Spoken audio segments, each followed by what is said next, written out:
আচ্ছা রাসেল ভাই, এই কাহিনীটা হচ্ছে ডাক্তার জাকিরের কাহিনী। উনি লাইক 1989-88 এই সময় আর কি আপনার মেডিকেল মানে ডক্টর বাংলাদেশে অনেক আগে, হ্যাঁ ওই সময় ডক্টরের পেশায় আর কি প্রথম আসেন আর কি। ফার্স্টের দিকে উনি শুরু করেন ওনার কাজ, পড়াশোনা শেষ করে, ইয়াং ডক্টর। তো উনি ওই সময় একটা ক্লিনিকে ওনার কাজ পড়েছিল। ক্লিনিকটা ছিল হচ্ছে আপনার মোহাম্মদপুরেরই কোন একটা জায়গায় এবং বেশ পুরনো, এবং বাট ক্লিনিকটার মোস্টলি কাজ ছিল এটা হচ্ছে নবজাতক টাইপের ক্লিনিক, মানে ওখানে বাচ্চা হতো আর কি, মানে লেবারের এগুলো হতো ওখানে।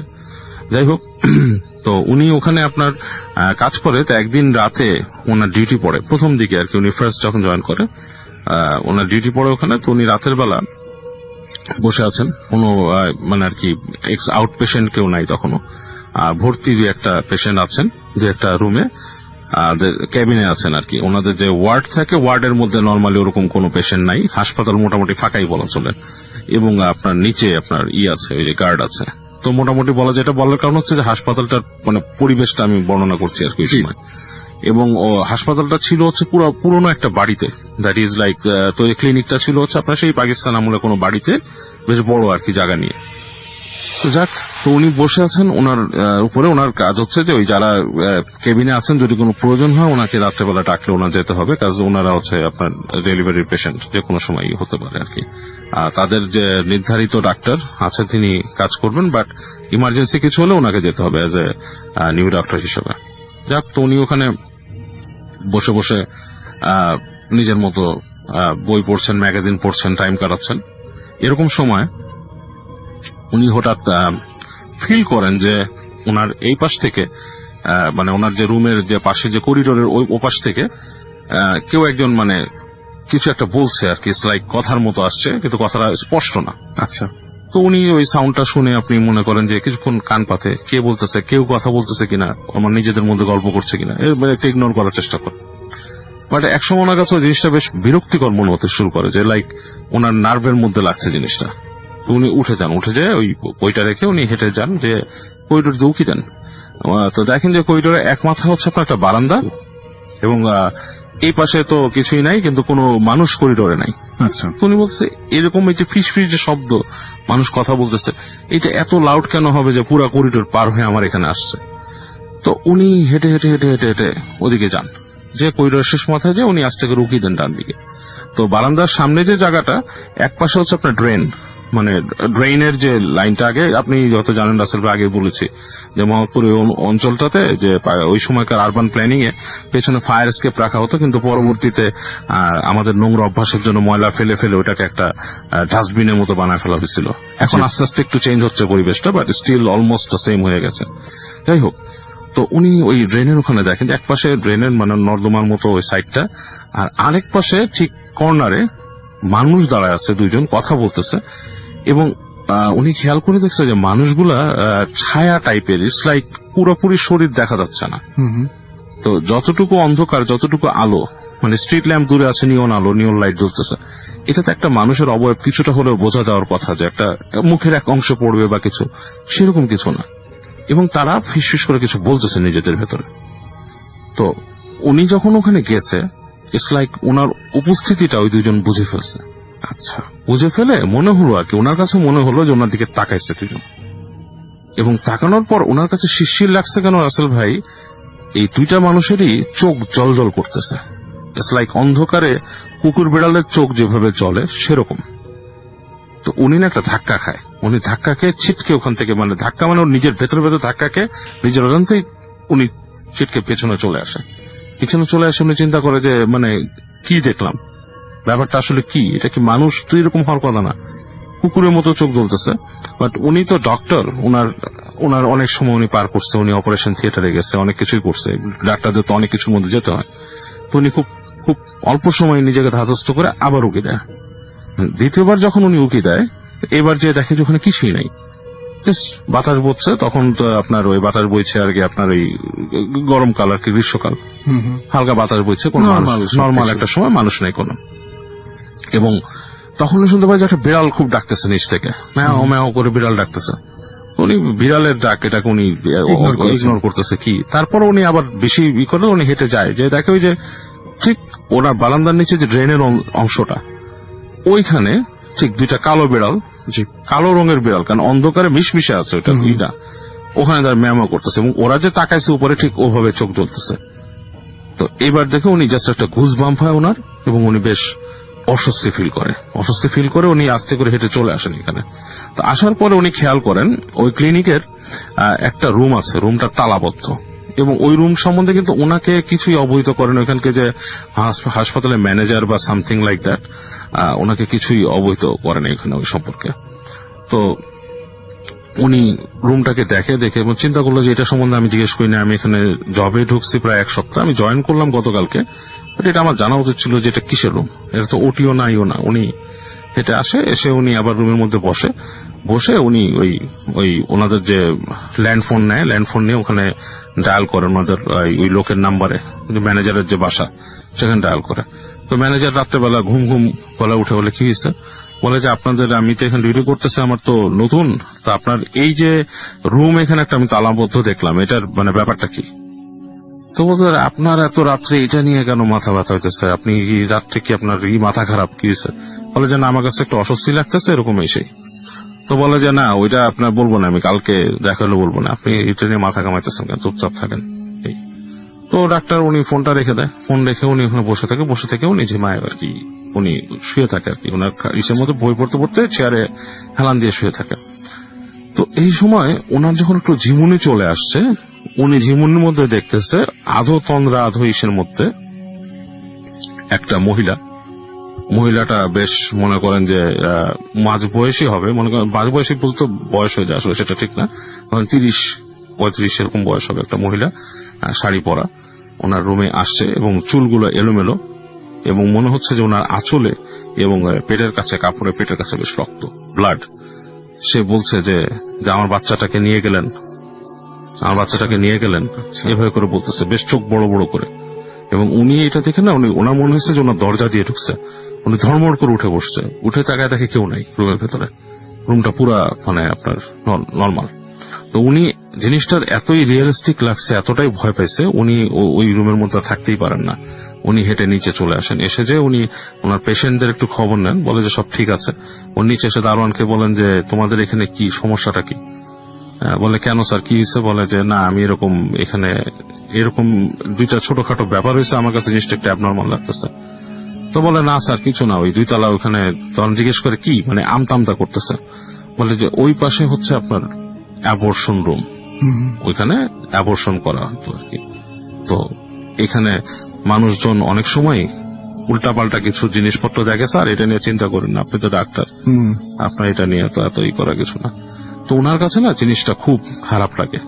উনি তখন না মহিলাটার কথাটা ওই ইকে বলে নাই, উনি যে বলছিল চোখ দেখছে, তখন বলতেছিল যে আমি এরকম এক মহিলাকে দেখছি এরকম এসে।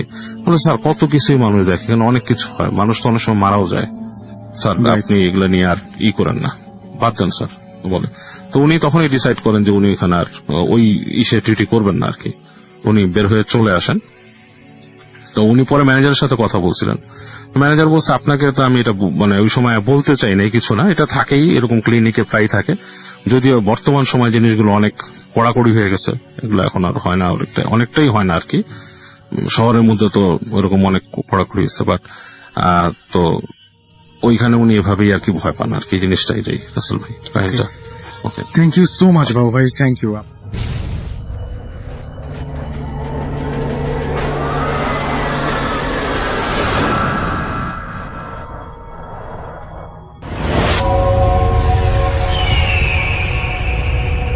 ধন্যবাদ রাসেল ভাই আমাকে ঘটনা বলার সুযোগ দেওয়ার জন্য। আমার নাম হচ্ছে রিপন, আমি এসেছি লালমনিরহাট থেকে।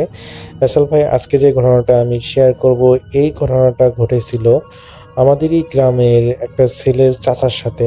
তো ওই ছেলের চাচার নাম হচ্ছে মকবুল, আর যে আমাকে ঘটনাটা শেয়ার করেছেন তার নাম হচ্ছে রাকিব। তো রাকিবের চাচার সাথে এই ঘটনাটা, আজকে যে ঘটনাটা আমি শেয়ার করবো সেটা ঘটেছিল। তো ঘটনাটা রাসেল ভাই আজ থেকে প্রায় 15 বছর আগের ঘটনা। তো এখন আসলে আমাদের যে রাস্তা আছে বাড়ির সামনে, যে মেইন রোডটা, তো এটা দেখা যায় যে সেই সময় আজ থেকে 15 বছর আগে আসলে পাকা ছিল না, এটা একটা সে সময় কাঁচা রাস্তা ছিল। আর আমাদের দুরাকুটিতে একটা হাট হয়, এটা খুবই জনপ্রিয়। এই দিকের মধ্যে দেখা যায় যে অত্র উপজেলার মধ্যে একটা সবথেকে বড় হাট। এখানে আসলে প্রতি হাটে গরু উঠানো হয়, তো যার কারণে গরু বেচা বিক্রি এত পরিমাণ যে অনেক দূর দূরান্ত থেকে মানুষজন এখানে এসে গরু কেনাকাটা করে নিয়ে যায়। শুধু রাসেল ভাই ঈদের সিজনেই না, এই হাটটা পুরো সারা বছরেই খুবই জমজমাট থাকে। তো প্রতি সপ্তাহে 2 দিন করে হলো গরু এবং ছাগলের হাট বসে। সেই সাথে সাথে এই গরু ছাগলকে কেন্দ্র করে দেখা যায় যে ওই হাটটা আপনার হচ্ছে সবজি বিক্রি করা বা হচ্ছে কাঁচামাল বিক্রি করা, আদার্স সব কিছুই অনেক কিছুই গড়ে উঠেছে। তো বলা যায় যে এটা হচ্ছে আমাদের লালমনিরহাটের একটা বড় সড়ো একটা আর কি হাট। তো ওই হাটে যিনি আমাকে ঘটনা শেয়ার করেছেন ওই রাকিবের চাচার নাম হচ্ছে মকবুল। তো ওই মকবুল চাচা, ওনার একটা দোকান ছিল হাটের মধ্যে। তো যেহেতু হাট বার করে আসলে দেখা যায় যে মোটামুটি অনেক মানুষজন হয় এবং হাট অনেক রাত পর্যন্ত চলে। রাসেল ভাই, গ্রামের 10টা বাজা মানে কিন্তু সেই সময় আজ থেকে 15 বছর আগে কিন্তু মোটামুটি আহ, অনেক গভীর রাত বলাই চলে। আর সেখানে যদি রাত 12টা হয় তাহলে চিন্তা করেন, একদম পুরো রাস্তা নিস্তব্ধ। সেখান থেকে যদি কেউ হেঁটে আসে দেখবেন যে একদম নিস্তব্ধ। তো রাসেল ভাই, এখানে একটা কথা বলি, সেটা হচ্ছে যে ওই দুরাকুটি থেকে রাকিবের বাড়ি হলো প্রায় 5 কিলোমিটার দূরে। রাকিবের বাড়ি হচ্ছে ভেলাবাড়িতে, ভেলাবাড়ি উপজেলা, ইউনিয়নের কাছাকাছি ওর বাসা। আর ওখান থেকে দুরাকুটি হাটটা প্রায় 5 কিলোমিটার। তো রাসেল ভাই নর্মালি হলো তিনি সাইকেল নিয়ে যেতেন। তার আসলে একটা সাইকেল ছিল। তিনি মকবুল চাচা একজন ছোটোখাটো ব্যবসায়ী, যেহেতু তার একটা দোকান আছে। তো দোকানে যাওয়া আসার জন্য তিনি সাইকেল ইউজ করতেন। তো রাসেল ভাই কোনো একটা কারণে সেদিন তার সাইকেলটা নষ্ট হয়েছিল, বলতে সাইকেলে পাম্প ছিল না। যারা সাইকেল চালান তারা হয়তো বুঝতে পারবেন। তো সাইকেলে পাম্প না থাকার কারণে তিনি সেদিন যাওয়ার সময়, যেহেতু ওই রাস্তা দিয়ে মানুষ সেই হাটে প্রচুর পরিমাণ যায়, তো যাওয়ার সময় তিনি ভ্যানে চলে গিয়েছিলেন সেখানে। তো রাসেল ভাই, সমস্যাটা শুরু হয় রাত 12টার সময়, যখন তিনি তার দোকান বন্ধ করে বাসায় ফিরতেছিলেন। তিনি দেখেন যে রাস্তায় ওরকম মানুষ নেই। আর উনি হলো একজনের দেখা পান। তো উনি হলো পরিচিত একজন ভ্যানালা। তো উনি ওই হাট থেকে ওনার বাড়ি 1 কিলোমিটার দূরে ওনার বাড়ি। তো সেই সময় রাসেল ভাই, এখন যেরকম পাকা রাস্তা, সেই সময় কাঁচা রাস্তা ছিল। তো ওই লোকটা আর কি 1 কিলোমিটার পর্যন্ত আর কি মকবুল চাচাকে নিয়ে আসেন। তো নিয়ে আসার পর তো ওনাকে নামাই দেন যে আপনি এখন যান, হোক বেশি দূর তো রাস্তা না, 3 কিলোমিটার রাস্তা, আপনি যান। যেহেতু অনেক রাত হয়েছে, আমি এতদূর আপনাকে যে রেখে আসা আমার পক্ষে সম্ভব না। তো রাসেল ভাই, যেহেতু ভ্যানের ব্যাপার, সবাই ভ্যানে তো যেতে আসতে অনেক সময় লাগে। তো এবং রাস্তার তো সে কাঁচা রাস্তা, আর কাঁচা রাস্তা দিয়ে ভ্যান যাওয়া তো একটা খুবই ক্রিটিক্যাল। তো তিনি আসলে সেখানে তাকে নামাই দেন এবং মকবুল চাচা মোটামুটি একটু সাহসী ছিলেন।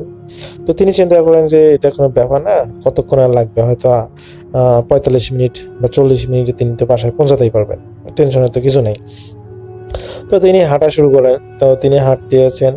তো তিনি যখন 1 কিলোমিটার হেঁটে আসেন, মানে সেই দুরাকুটি হাট থেকে ভেলাবাড়ি হাটের মাঝামাঝি যখন তিনি চলে আসেন, তো এখানে আসার পর তার কাছে মনে হলো যে ওখানে একটা মসজিদ আছে।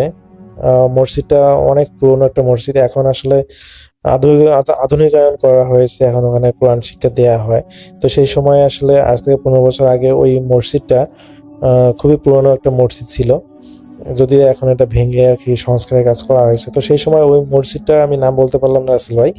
তো ওই মসজিদটার কাছাকাছি যখন তিনি আসেন, তো তিনি মসজিদটা ক্রস করার পর, মানে পার হওয়ার পর, তিনি রাসেল ভাই, তার কাছে একটা টর্চ লাইট ছিল, সেই সময়কার একটা টর্চ লাইট ছিল। তো তিনি সামনে দেখেন যে একটা অবয়ব, কালো রঙের একটা অবয়ব প্রথমে দেখতে পেলেন। তো তিনি এটা দেখে বেশ অবাক হলেন। তো তিনি প্রথমত একটু থমকে দাঁড়ান যে আসলে এটা অন্য কিছু নাকি। তো যখন তিনি তার লাইট দিয়ে এটা দেখার চেষ্টা করেন যে আসলে কি, তো তিনি আসলে কোনো কিছুই দেখতে পান না। তো তিনি পুনরায় হাঁটতে শুরু করেন। তো এরকম করে প্রায় 3-4 মিনিট হাঁটার পর তিনি এবারে হলো কালোর বিপরীতে তিনি হলো দেখেন যে তার চতুর্পাশে আবহাওয়াটা হঠাৎ করে কিরকম যেন কুয়াশাশূন্য হয়ে গেছে। অথচ রাসেল ভাই এটা শীতকাল ছিল না, বা শীতকালের আশেপাশে কোনো মাস ছিল না, একদম মাঝামাঝি সময়, বিশেষ করে জুন এপ্রিলের এই দিকে সময়টা ছিল। তো তিনি দেখেন যে চারিদিকে কিরকম ধোঁয়ার মতো কুয়াশা, যদিও ঠান্ডা লাগতেছে না তার, কিন্তু চতুর্দিকে দেখা যায় যে কুয়াশার মতো, এবং সামনে রাস্তা তিনি লাইট দিয়ে দেখে দেখে যাচ্ছেন, এবং তার কাছে মনে হচ্ছে যে মানে শীতকালের মতো একটা ভাইব। তো তিনি এটাতে বেশ অবাক হন যে এরকম কুয়াশাচ্ছন্ন আবহাওয়া আবার কিভাবে তৈরি হলো, এটা তো শীতকাল তো এখন না। তো তিনি হলো চিন্তা না করে সামনের দিকে এগোচ্ছেন, এবং তিনি আরো যখন 2 মিনিট এগান, তো সামনের দিকে তিনি দেখেন যে তার লাইটটা বেশি দূর তিনি দেখতে পারতেছেন না। মনে হচ্ছে যে 15 থেকে 20 ফিট সামনে তিনি মনে হয় দেখতে পাচ্ছেন না। এবং রাসেল ভাই তো যেহেতু সেই সময় লাইটগুলো আসলে এখনকার মতো চার্জ থাকতো না, এখন যেরকম ঘন্টার পর ঘন্টা লাইট চলে, আসলে সেই সময় তার কাছে আসলে যে লাইটটা যে ছিল ওটা কারেন্ট দিয়ে চার্জ হয় ঠিক আছে, কিন্তু ওই লাইটটা আসলে সিস্টেম আপনার হলো মানে আমি জানি না, উনি যেটা বলেছেন যে ওই লাইটটা নাকি তার কাছে চার্জ কম ছিল আর অন্ধকার রাত ছিল। তো দেখা যায় যে তিনি এতক্ষণ ধরে রাস্তায় তিনি হলো লাইটটা জ্বলে জ্বলে আসতেছেন। তো তারপরে তিনি অনুভব করেন যে তার লাইটটার আলোটা ধীরে ধীরে ফুরিয়ে যাচ্ছে। তো এই লাইটের ফুরিয়ে যাওয়ার পর তিনি হলো সামনে দিয়ে যখন দেখে দেখে যাচ্ছেন, তো তিনি রাসেল ভাই তার বাসা থেকে প্রায় 1.5 কিলোমিটার আর আছে বাকি, তিনি এই জায়গায় চলে এসেছেন, এবং তিনি সামনে দেখেন যে ওই পুকুরের পাড়ে, রাস্তার ধারে একটা বিশাল পুকুর আছে, সেই পুকুরের পাড়ে একটা সাদা অবয়বের মতো দাঁড়িয়ে। তো তিনি প্রথমত সেখানে থমকে পুনরায় দাঁড়ান এবং চিন্তা করেন যে এটা আবার মানে এটা কি, এটা কি কুয়াশা নাকি অন্য কিছু। তো তিনি ভয়ে ভয়ে সামনে আসেন। তো রাসেল ভাই যখনই তিনি যতদূর সামনে যান, তিনি দেখেন যে সেই সাদা অবয়বটা তত যেন স্পষ্ট হচ্ছে তার কাছে। তো তিনি যখন সামনে সেই অবয়বটার কাছে কাছে চলে আসেন, এবং তিনি দেখেন যে রাসেল ভাই একটা মেয়ে, ওই পুকুর পাড়ে একটা বড় একটা আম গাছ আছে, সেই আম গাছের নিচে সেই মেয়েটা দাঁড়িয়ে মানে কান্নার মতো হয়ে মানে কান্না করতেছে, এরকম স্টাইলে সে সেখানে দাঁড়িয়ে আছে। তো মকবুল চাচা চিন্তা করলেন যে এত রাতে এখানে একটা মেয়ে কান্না করতেছে মানে কি। তো তিনি হলো ভয় না পেয়ে, আমি রাসেল প্রথমে বলছি যে তিনি একটু সাহসী ছিলেন, তো তিনি হলো ভয় না পেয়ে সেই মেয়েটার কাছে যান এবং জিজ্ঞেস করেন যে কে আপনি, আপনি এখানে এত রাতে এখানে বসে কান্না করতেছেন কেন। কিন্তু রাসেল ভাই সেই অবয়বটা কোনো কিছু বলে না। তো যখন মকবুল চাচা পুনরায় জিজ্ঞেস করলেন, আরে কে আপনি বলেন না, আর এখানে আপনি এত রাতে এখানে কেন, যান বাসায় যান। তো রাসেল ভাই সেই অবয়বটা কোনো কিছুই বলে না, সেই অবয়বটা তার মতো করে সেই ওই কান্নার স্টাইলে হালকা মৃদু সুরে কান্না করে যাচ্ছে। রাসেল ভাই মকবুল চাচা দেখেন যে সেই মেয়েটা এমন মায়াবীভাবে কান্না করতেছে, মনে হচ্ছে যে তাকে হেল্প না করলে বা সাহায্য না করলে তার ভালো লাগবে না, তিনি এইরকমটা অনুভব করলেন। তো মকবুল চাচা পুনরায় জিজ্ঞেস করলেন যে আরে কি হয়েছে বলেন তো, আপনি কথা না বলে শুধু কান্না করে যাচ্ছেন, কি সমস্যা। পরে হলো সেই মহিলাটা মকবুল চাচাকে একটা আঙ্গুল দিয়ে এক জায়গায় ইশারা করে, এবং যখনই তিনি সেই দিকে তাকান, মকবুল চাচা সেদিকে যখন তাকান, তিনি দেখেন যে ওই মহিলাটা ওই পুকুরের মাঝখানের দিকে মানে আঙ্গুল দিয়ে ইশারা করতেছে। তো জিজ্ঞেস করেন যে কি হয়েছে, ওইখানে পুকুরে কি সমস্যা, কি হয়েছে। কিন্তু রাসেল ভাই সেই মহিলাটা কিছুই বলতেছে না, সে শুধু আঙুল দিয়ে বোঝানোর চেষ্টা করতেছে। তো যখন মকবুল চাচা বললেন যে আপনি কি বোঝাতে চাচ্ছেন, আমি আসলে কোনো কিছুই বুঝতেছি না, আপনি একটু আমাকে ভালো করে বলতে পারেন ওখানে কি সমস্যা। তো রাসেল ভাই ওই মহিলাটা বলেন যে আমি ওইখানে একটা কালো অবয়বকে দেখেছি, সেই অবয়বটা মাছ ধরে ধরে খাচ্ছে। তো এটা শুনে তো মকবুল চাচা একটু চমকে যান, কালো অবয়ব, পুকুর পাড়ে আবার কিসের কালো অবয়ব, আরে আপনি ভুল দেখেছেন, যান বাসায় চলে যান। তো এই কথা বলে যখন রাসেল ভাই ওই মকবুল চাচা সেই মহিলাটির দিকে তাকাবে, দেখে যে সেখানে কেউ নেই। তিনি তো বেশ অবাক হয়ে যান, কিরে কোথায় চলে গেল, এখানে তো ছিল তিনি সেই মহিলাটা।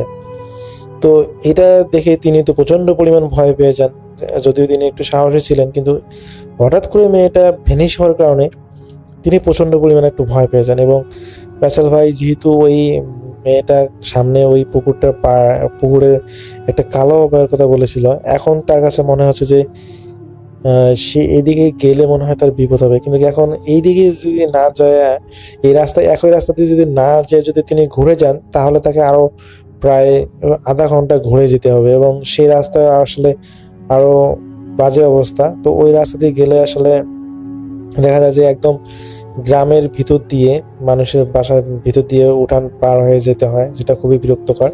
তো উনি চিন্তা করলেন যে মানে কিছুক্ষণ ওখানে থাকার পর তার কাছে মনে হলো যে আসলে মেয়েটা মনে হয় তার মানে হয়তো বা খারাপ কিছু ছিল, কিন্তু তার তো কোনো ক্ষতি করেনি। তো সে চিন্তা করলো যে সেই পুকুর পাড় দিয়ে সে যাবে। তো রাসেল ভাই ওই পুকুর পাড় দিয়ে যাওয়ার সময় তিনি ওই মহিলার কথা অনুযায়ী, যে মেয়েটা বলেছিল যে পুকুর পাড়ে একটা অবয়ব মাছ খাচ্ছে, তো রাসেল ভাই মকবুল চাচা দেখেন যে সেই পুকুর পাড়ে সত্যি সত্যি একটা কালো অবয়ব তো মাছ ধরে ধরে খাচ্ছে। সে হাত দিয়ে পানির মধ্যে হাত ডুবাচ্ছে এবং একটা করে মাছ ধরছে এবং মাছ খাচ্ছে। তো রাসেল ভাই ওই পুকুরটাতে আসলে মাছ চাষ করা হয় প্রতি বছরে। তো এখানে আসলে প্রচুর পরিমাণ মাছ থাকে। তো এখানে তো পাহারাদার যারা আছে তারা এই বিষয়টা দেখার কথা, কিন্তু তিনি লক্ষ্য করেন যে এই পুকুরে আসলে কোনো পাহারাদার আর নেই। পাহারাদার আছে কিন্তু আসলে তিনি কোথায় গেছেন তিনি দেখতেছেন না। তো রাসেল ভাই তিনি এই একটা কালো অবয়ব, সেই অবয়বটার মাথায় দুটো শিং তিনি স্পষ্ট দেখতেছেন। রাসেল ভাই তিনি হলো লক্ষ্য করেন যে যে ঘুটঘুটু অন্ধকার ছিল রাতটা, তার কাছে মনে হচ্ছে যে এটা একটা হালকা চাঁদনি রাত। এতক্ষণ কিন্তু চাঁদনি রাত ছিল না। তিনি বেশ অবাক হন যে সেই অবয়বটাকে তিনি স্পষ্টভাবে দেখতেছেন, এবং সেই অবয়বটা কালো একটা অবয়ব, একটা দানবের মতো, এবং সে মাছ ধরে ধরে যাচ্ছে। তো মুঘল চাচা চিন্তা করলেন যে সেদিকে না তাকিয়ে তাকে চুপি চুপি করে যাওয়া উচিত, চুপি চুপি রাস্তাটা পার হওয়া উচিত, তাহলে তিনি বিপদ থেকে রক্ষা হন। তো রাসেল ভাই যখনই তিনি সেই রাস্তা দিয়ে চুপি চুপি মানে মাথা নিচু করে আড়ালভাবে যাওয়ার চেষ্টা করলেন, রাসেল ভাই তখনই ঘটলো মেন ঘটনা। সেই অবয়বটা বলে, কে রে রাস্তা দিয়ে যায়? এটা শুনে তো মকবুল চাচা থমকে দাঁড়ালেন, এবং যখনই মকবুল চাচা সামনের দিকে তাকালেন, দেখলেন রাসেল ভাই রাস্তার মাঝখানে সেই দানবের মতো কালো অবয়বটা একটা প্রখণ্ড একটা মাছ নিয়ে দাঁড়িয়ে আছে। তো সেই অবয়বটা জিজ্ঞেস করতেছে, তোর এত বড় সাহস, তুই আমার সাথে কথা না বলে একা একা চলে যাচ্ছিস? তো এটা শুনে তো মকবুল চাচা কি করবে বুঝতে পারতেছেন না। তো তিনি আমতা আমতা করে বললেন যে আসলে অনেক রাত হয়েছে তো, আর আমি তো আপনাকে এর আগে কখনো দেখি নাই, আমি আসলে ভয় পেয়েই চুপি চুপি যাচ্ছি। তো ভয় পেয়েছিস এই বলে সেই দানবটা একটা প্রখণ্ড একটা হাসি দিতে শুরু করলো, এবং তার সামনে রাসেল ভাই সেই মাছটা কাঁচায় খাওয়া শুরু করলো। এবং সেই সাথে মকবুল চাচা অনুভব করলেন চারপাশটা যেন একটা তীব্র পচা মাছের গন্ধের মতো ভরে গেল, যেটা তিনি তার বমি কোনোভাবেই রাখতে পারেননি। তিনি ওই দানবটার সামনে বমি করে দিলেন। তো বমি করে দেওয়ার সঙ্গে সঙ্গে রাসেল ভাই সেই দানবটা এবার অনেক চটে গেলেন, এবং দানবটা তার কাছে এসে মনে হলো যে তার গলা চেপে ধরেছে, এবং তাকে বলতেছে, মকবুল চাচা বলতেছে, তোর এত বড় সাহস, তুই আমার সামনে বমি করে দিলি? এত সুন্দর একটা সুগন্ধ, এত সুন্দর একটা পরিবেশ, তুই পরিবেশটাকে নোংরা করলি, তোকে আজকে মেরেই ফেলবো। এই বলে রাসেল ভাই মকবুল চাচাকে গলা ধরে উপরে তুললেন, এবং দেখলেন যে তিনি নিঃশ্বাস নিতে পারতেছেন না, এবং মনে হচ্ছে যে তিনি তার জীবন থেকে রুহুটা যেন বের হয়ে যাচ্ছে। তো রাসেল ভাই এরকম কিছুক্ষণ থাকার পর তিনি কোনোভাবে তার শ্বাস নিতে পারতেছেন না, এবং তার কাছে মনে হচ্ছে তিনি মারা গেছেন। তো রাসেল ভাই যখন তিনি চোখ খোলেন, তিনি দেখেন যে সকালের আজান দিচ্ছে, দূরে মসজিদ থেকে সকালের আজান আসতেছে, এবং তিনি দেখেন সেই পুকুর পাড়ের রাস্তায় পড়ে আছেন।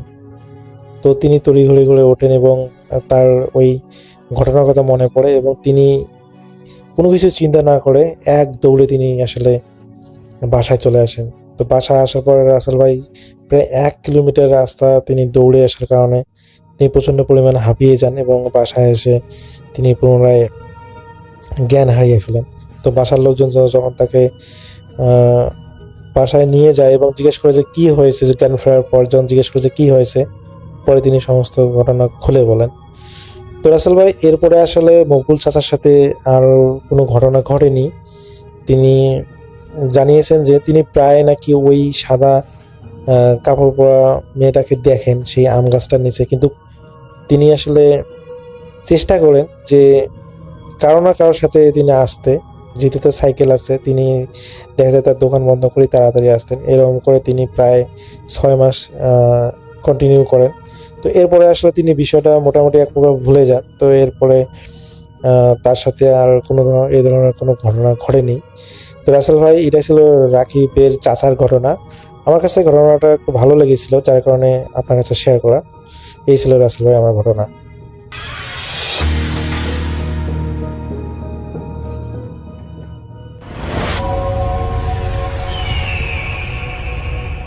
ঘটনার সময়কাল 1980 সালের পরবর্তী কোন একটা সময় হবে। আমরা গ্রামের নামটি উল্লেখ করব না। গ্রামের এক জেলে বাড়ি, তারা বংশ পরম্পরায় মাছ ধরে বিক্রি করে জীবিকা নির্বাহ করে। খাল বিল নদীতে মাছ ধরে বিকেলবেলা বাজারে বিক্রি করত। এখনো এই পরিবার মাছ ধরার সাথেই জড়িত, তবে তারা এখন শুধু ফিশারি এবং পুকুরের যে মাছ, এই মাছ বিক্রির টাকা দিয়েই মূলত তারা পরিবার চালান। তো জেলে বাড়িতে মাছ ধরার বিভিন্ন ধরনের সরঞ্জাম তো থাকতোই, যেমন বের, জাল, পলো, ট্যাটা, তোরা জাল, শিব জাল, কারেন্ট জাল ইত্যাদি। তো জেলে বাড়ির 3 জন, তাহের ভাই, কাশেম ভাই এবং জামাল ভাই, মাছ ধরতে বোকাবিল যেতেন রাতের বেলা। সন্ধ্যার পর তারা বিভিন্ন সরঞ্জাম, টর্চ, হারিকেন ইত্যাদি নিয়ে রাত্রে খাওয়া দাওয়ার জন্য বা সাথে চিরা, মুড়ি, গুড় ইত্যাদি শুকনা খাবারও নিয়ে বের হতেন। সারা রাত ধরে মাছ তো যা পেতেন সকালে বাজারে নিয়ে বিক্রি করতে পারতেন, আবার এগুলো বিক্রি করে প্রয়োজনীয় আরো সরঞ্জামাদি বাড়ির জন্য কিনে বাড়িতে ফিরতেন। এদের মধ্যে বয়সে সবার বড় ছিল তাহের ভাই। বোকাবিলের অতি প্রাকৃত ব্যাপার স্যাপার সম্বন্ধে তার কিন্তু যথেষ্ট ধারণা ছিল, এবং মাছ ধরার সময় সবাই তার দিক নির্দেশনা অনুসরণ করত। ওই জেলে বাড়ির সাথে আরো একটি বাড়ি ছিল। ওই বাড়িতে একটা এতিম ছেলে বসবাস করত। ছেলেটার বয়স আনুমানিক ওই সময় 10 বছর হবে আর কি। ওর নাম ছিল হচ্ছে অলি। ছেলেটা একটু সহজ সরল, হাবাগোবা টাইপের ছিল, তবে পাগল না। কিন্তু থাকে না অনেক বাচ্চা সহজ সরল কিন্তু পাগল না, ওই রকম আর কি। অলির মায়ের একটা ছেলে আর একটা মেয়ে ছিল। অলির দাদা জীবিত ছিলেন। অলির দাদারও এক ছেলে ছিল, সেটা হচ্ছে এই অলির বাবা। তখন পর্যন্ত অলির সুন্নতে খতনা করানো হয়নি, মানে যতটুকু বয়স হলে সাধারণত আমাদের দেশে করানো হয় 10 বছর, তখন আর কি হয়নি আর কি। সাধারণত আরো কম বয়সেই আমাদের দেশে সুন্নতে খতনা করানো হয়। মাঝে মধ্যে অলির মা এসে তাহের ভাইকে বলতো, আমার ছেলেটাকে রাতের বেলা মাছ ধরতে নিয়ে যাবেন, কিছু মাছ পেলেও তো আমাদের ভাত খাওয়ার জো হবে। তাহের ভাই এতিম বিবেচনা করে অলিকে মাঝে মধ্যে নিয়েই যেতেন। অলির কাজ ছিল মাছ ধরার সরঞ্জাম ও খাবার হাতে রাখা। মাছ ধরে রাখার পাত্র যেমন খালই, এই খালই অলির কাছেই থাকতো। মাছ ধরার সময় কেউ কিছু চাইলে অলি এগিয়ে দিত। অলি মাছ ধরতে নামতো না কখনো, শুধু তাদের কাজে সাহায্য করত। অলি যেহেতু মাছ ধরে না, শুধু তাদের ওই ফরমায়েশ অনুযায়ী কাজ করে, তাই তাহের ভাই অলিকে বোকাবিল সম্বন্ধে তেমন কিছু জানান নাই। একদিন সন্ধ্যার পর তারা 4 জন মাছ ধরতে বোকাবিল রওনা দেন। 3 ভাই আর হচ্ছে এই অলি। বাড়ি থেকে প্রায় 1 মাইল দূরে ছিল এই বিল। বোকাবিলে একটি নদী ও 2টি খাল এসে মিশেছে। খালটা কৃত্রিমভাবে খনন করা। তৎকালীন প্রেসিডেন্ট জিয়াউর রহমান নিজে এসে এই খালের কাজ উদ্বোধন করেছিলেন এবং নিজের হাতে মাটি কেটে এই কাজ শুরু করেছিলেন। তো এটা ধরার খাল নামেও পরিচিত। খালটির যে বিলের সংযোগ যে পথটা রয়েছে, এই পথে একটি স্লুইস গেট ছিল। স্লুইস গেট দিয়ে খালের পানি নিয়ন্ত্রণে রাখা হতো। তো কথা ছিল যে ওই সময় এই স্লুইস গেটের কাছাকাছি মাছ ধরা হবে, মানে যেদিন তারা আবার বের হয়েছেন আর কি। তারা বিলে আসার পর অলির কাছে সবকিছু বুঝিয়ে দিয়ে যে যার মতো মাছ ধরতে নেমে গেছেন। তো অলি পানির ধারে একটা ক্ষেতের আইলে বসে থাকে। তো ওই দিন তেমন অন্ধকার ছিল না, টর্চ, হারিকেন, মাছ ধরার পাত্র সব তো অলির কাছেই ছিল। তো চাঁদ কতক্ষণে মেঘের আড়ালে ঢেকে যায়, আবার কখনো বাইরে বেরিয়ে আসে। তখন বাইরে বেরিয়ে আসে চাঁদের আলো চারদিকে ছড়িয়ে পড়ে। সাধারণত এমন দিনগুলোতে বা এমন রাতগুলোতে মাছ ধরতে আলোর প্রয়োজন হয় না। এদিকে কারেন্ট জাল পেতে সবাই তো পলো দিয়ে মাছ ধরতে ব্যস্ত। প্রিয় লিসেনার্স, আপনারা নাগরদোলা তো নিশ্চয়ই দেখেছেন। এদিকের গ্রামের মানুষ এটাকে বলতো চরকি। গ্রামে মেলা হলে নাগরদোলা দেখা যেত। আগে নাগরদোলা সম্পূর্ণ কাঠের তৈরি ছিল, তাই যখন নাগরদোলা ঘোরানো হতো তখন গরুর গাড়ির চাকার শব্দের মতো ক্যাচ ক্যাচ ক্যাচ ক্যাচ শব্দ হতো। এই শব্দটা দূর থেকেও শোনা যেত। এখনকার নাগরদোলায় অবশ্য দুই পাশে বিয়ারিং লাগানো থাকে, স্টিলের নাগরদোলা হয়েছে, তাই ধরনের ক্যাচ ক্যাচ ক্যাচ ক্যাচ শব্দ হয় না। আর এটা বিয়ারিং লাগার কারণে এটা ঘোরাতেও এখন অনেকটা সহজ হয়ে গেছে। তো এই বোকা বিলে রাতে মাছ ধরতে গিয়ে অনেকেই নাকি নাগরদোলা দেখতে পেত। এই নাগরদোলা দেখতে গিয়ে অনেকেই নিখোঁজ হয়েছে, এমনকি মানসিক ভারসাম্য হারিয়েছে, পাগল হয়েছে, এমন একাধিক ঘটনা নাকি রয়েছে। দুপুরে গ্রামের বাচ্চারা বিলের শাপলা ফুল, শালুক সংগ্রহ করতে গিয়েও নাগরদোলা দেখেছে, এমন অনেক ঘটনা নাকি রয়েছে। সেই রাত্রে অলি বসে আছে, সবাই মাছ ধরতে ধরতে একটু দূরে চলে গেছে। হঠাৎ করে অলির কানে নাগরদোলার ক্যাচ ক্যাচ ক্যাচ ক্যাচ শব্দ ভেসে আসে। অলি এর আগেও মেলায় তো নাগরদোলা দেখেছেই, শব্দটা পরিচিত লাগে তার কাছে। অলির মনে হয় ওইদিকে হয়তো কোথাও মেলা হচ্ছে, সবাই মাছ ধরায় ব্যস্ত, আর কেউ যেহেতু তাকে কোনো কাজে ডাক দিচ্ছে না, সে চিন্তা করলাম একটু এগিয়ে গিয়ে দেখে আসি না। শব্দটা ভেসে আসছে বিলের দক্ষিণ দিক থেকে। শব্দ অনুসরণ করে অলি হাঁটতে হাঁটতে নাগরদোলার কাছে এসে পড়ে। শুকনো ক্ষেত, মাঠের মতো একটা খোলা জায়গা। তো মানুষজন আসলে কাউকে দেখছে না অলি, শুধু একটি নাগরদোলা আস্তে আস্তে ঘুরছে, ক্যাচ ক্যাচ ক্যাচ ক্যাচ শব্দ করে। অলি মনে করে মেলা হয়তো কাল সকালে হবে, তাই আগের দিন লোকজন এসে নাগরদোলা বসিয়ে রেখে গেছে। লোকজন যেহেতু কেউ নেই, তা আমি একটু নাগরদোলায় উঠে বসি, বিনা পয়সা চড়া হবে, এমনিতে তো পয়সা দিয়ে চড়তে হবে। অলি নাগরদোলার কাছে গিয়ে দাঁড়াতেই নাগরদোলা থেমে যায়। নাগরদোলা হঠাৎ করে থেমে যায়, অথচ একটু একটু করে নাগরদোলা ঘুরছিল। মনে হচ্ছে নাগরদোলা এতক্ষণ অলির জন্যই অপেক্ষা করছিল। সে কাছে আসতেই থেমে যায়। অলি নাগরদোলায় উঠে বসে। এদিকে তাহের ভাই, উনি মাছ ধরতে ধরতে পিপাসার্ত হয়ে পড়েন। পানি নিয়ে আসার জন্য অলিকে ডাকাডাকি করে অলিকে আর পাচ্ছে না। অলির কাছে কিন্তু খাবার পানি থাকে। এখন অলিকে ডাকলেই তো পাওয়া যায়, এখন কেন পাওয়া যাচ্ছে না, এটা কিন্তু তাদের মাথায় একটা চিন্তার উদ্রেক করে। তাহের ভাই অন্য দুই ভাইকে ডাকতে থাকেন, তারা আসে। অলি কোথায় গেল, এতে এমনি সহজ সরল ছেলে, হাবাগোবা টাইপের ছেলে, আবার কোথায় গিয়ে বিপদে পড়লো কিনা। এনারা তিনজন আবার একত্র হয়ে অলিকে আশেপাশে খুঁজতে থাকেন, কিন্তু আশেপাশে কোথাও অলিকে ওনারা পান না। সহজ সরল ছেলে, বুদ্ধি শুদ্ধি কম, এ কি আবার মাস্টার্স নিয়ে বাড়িতে চলে গেল কিনা। ওনারা চিন্তা করলেন যে হয়তোবা ওনারা মাছ ধরতে দূরে চলে গিয়েছিলেন, অলি খুঁজে পায় নাই, ছোট মানুষ, উনি ওনারা মাছ যা দিয়েছিলেন অলিকে, অলি হয়তো সেই মাছগুলো নিয়ে ওনাদের বাড়িতে চলে গেছে, অর্থাৎ এই যে তাহের ভাইদের বাড়িতে চলে গেছে, সেখানে গিয়ে মাছগুলো রেখে হয়তো নিজের বাড়িতে চলে গেছে, এরকমটা ওনারা চিন্তা করেছেন। তো ওনারা কি করলেন যে ওনারা সারা রাত ধরে মাছ ধরেছেন, মাছ ধরে বাড়িতে ফিরেছেন। মাছ যেগুলো ধরেছেন ওগুলো অন্য একটা জায়গায় রেখেছিলেন। অলি কিন্তু কখনোই ওনাদেরকে না বলে চলে যায় নাই, এই ফার্স্ট টাইম এরকমটা হয়েছে, এটাও কিন্তু ওনারা ভাবছিলেন। তো বাড়িতে আসার পর ওনারা জানলেন যে অলি তো রাতে বাড়ি ফেরে নাই। এদিকে ওই অলির যে মা, সেও এসে খোঁজ খবর নিয়েছে যে অলি কোথায়। তারা বলে যে অলি তো এরকম ভাবে হঠাৎ করে চলে গেছে। আর ওনারাও জানলেন যে অলি রাতে বাড়ি ফেরে নাই। এদিকে অলির মা যখন জানলেন যে অলি এভাবে কোথায় যেন চলে গেছে, সে তো হাউমাউ করে কান্নাকাটি শুরু করে দিয়েছে। একমাত্র ছেলে, তারপরে ওরকম সহজ সহজ ছেলে, কোথায় গিয়ে কোন বিপদে পড়বে। এদিকে এই যে তাহের ভাই ওনাকে সান্ত্বনা দেন যে আপনি চিন্তা করেন না, অলিকে ইনশাল্লাহ আমরা খুঁজে বের করব। ওনারা কিন্তু অনেক খোঁজাখুঁজি করলেন, কিন্তু অলির সন্ধান আর পান না। আশেপাশের গ্রামে, হাট বাজারে খবর নিয়ে অলিকে পাওয়া গেল না। এভাবে 3 দিন খোঁজার পর অলির সন্ধান যখন পাওয়া গেল না, মনে চিন্তা করলেন যে ছেলেটাকে কেউ মেরে ফেললো না তো। আর অলি যদি মারাই যেত বা কেউ মেরে ফেলতো, তার লাশ তো অন্তত পাওয়া যেত। অলির মতো একটা সহজ সরল হাবাগোবা ছেলেকে কে মারবে? ওর কে শত্রু থাকতে পারে? এমন তো আসলে মনে করাও মুশকিল। কিন্তু অলির কোনো চিহ্নই পাওয়া যাচ্ছে না।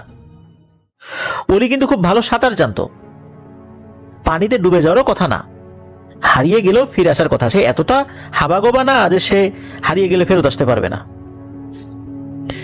সে তার নাম, তার বাবার নাম, তার মায়ের নাম, গ্রামের নাম সবকিছুই বলতে পারে। এইভাবে চলে যায় 3 মাস। 3 মাস পরের ঘটনা, বিলের দক্ষিণ দিকের এক গ্রামের কৃষক তার পাট খেতে পাট কেটে আনতে গেছেন। কৃষক নিজে এবং সাথে 2 জন কাজের লোক নিয়ে নৌকা করে বিলের ওই পাট ক্ষেত যেখানে ছিল ওই অংশে গেছেন।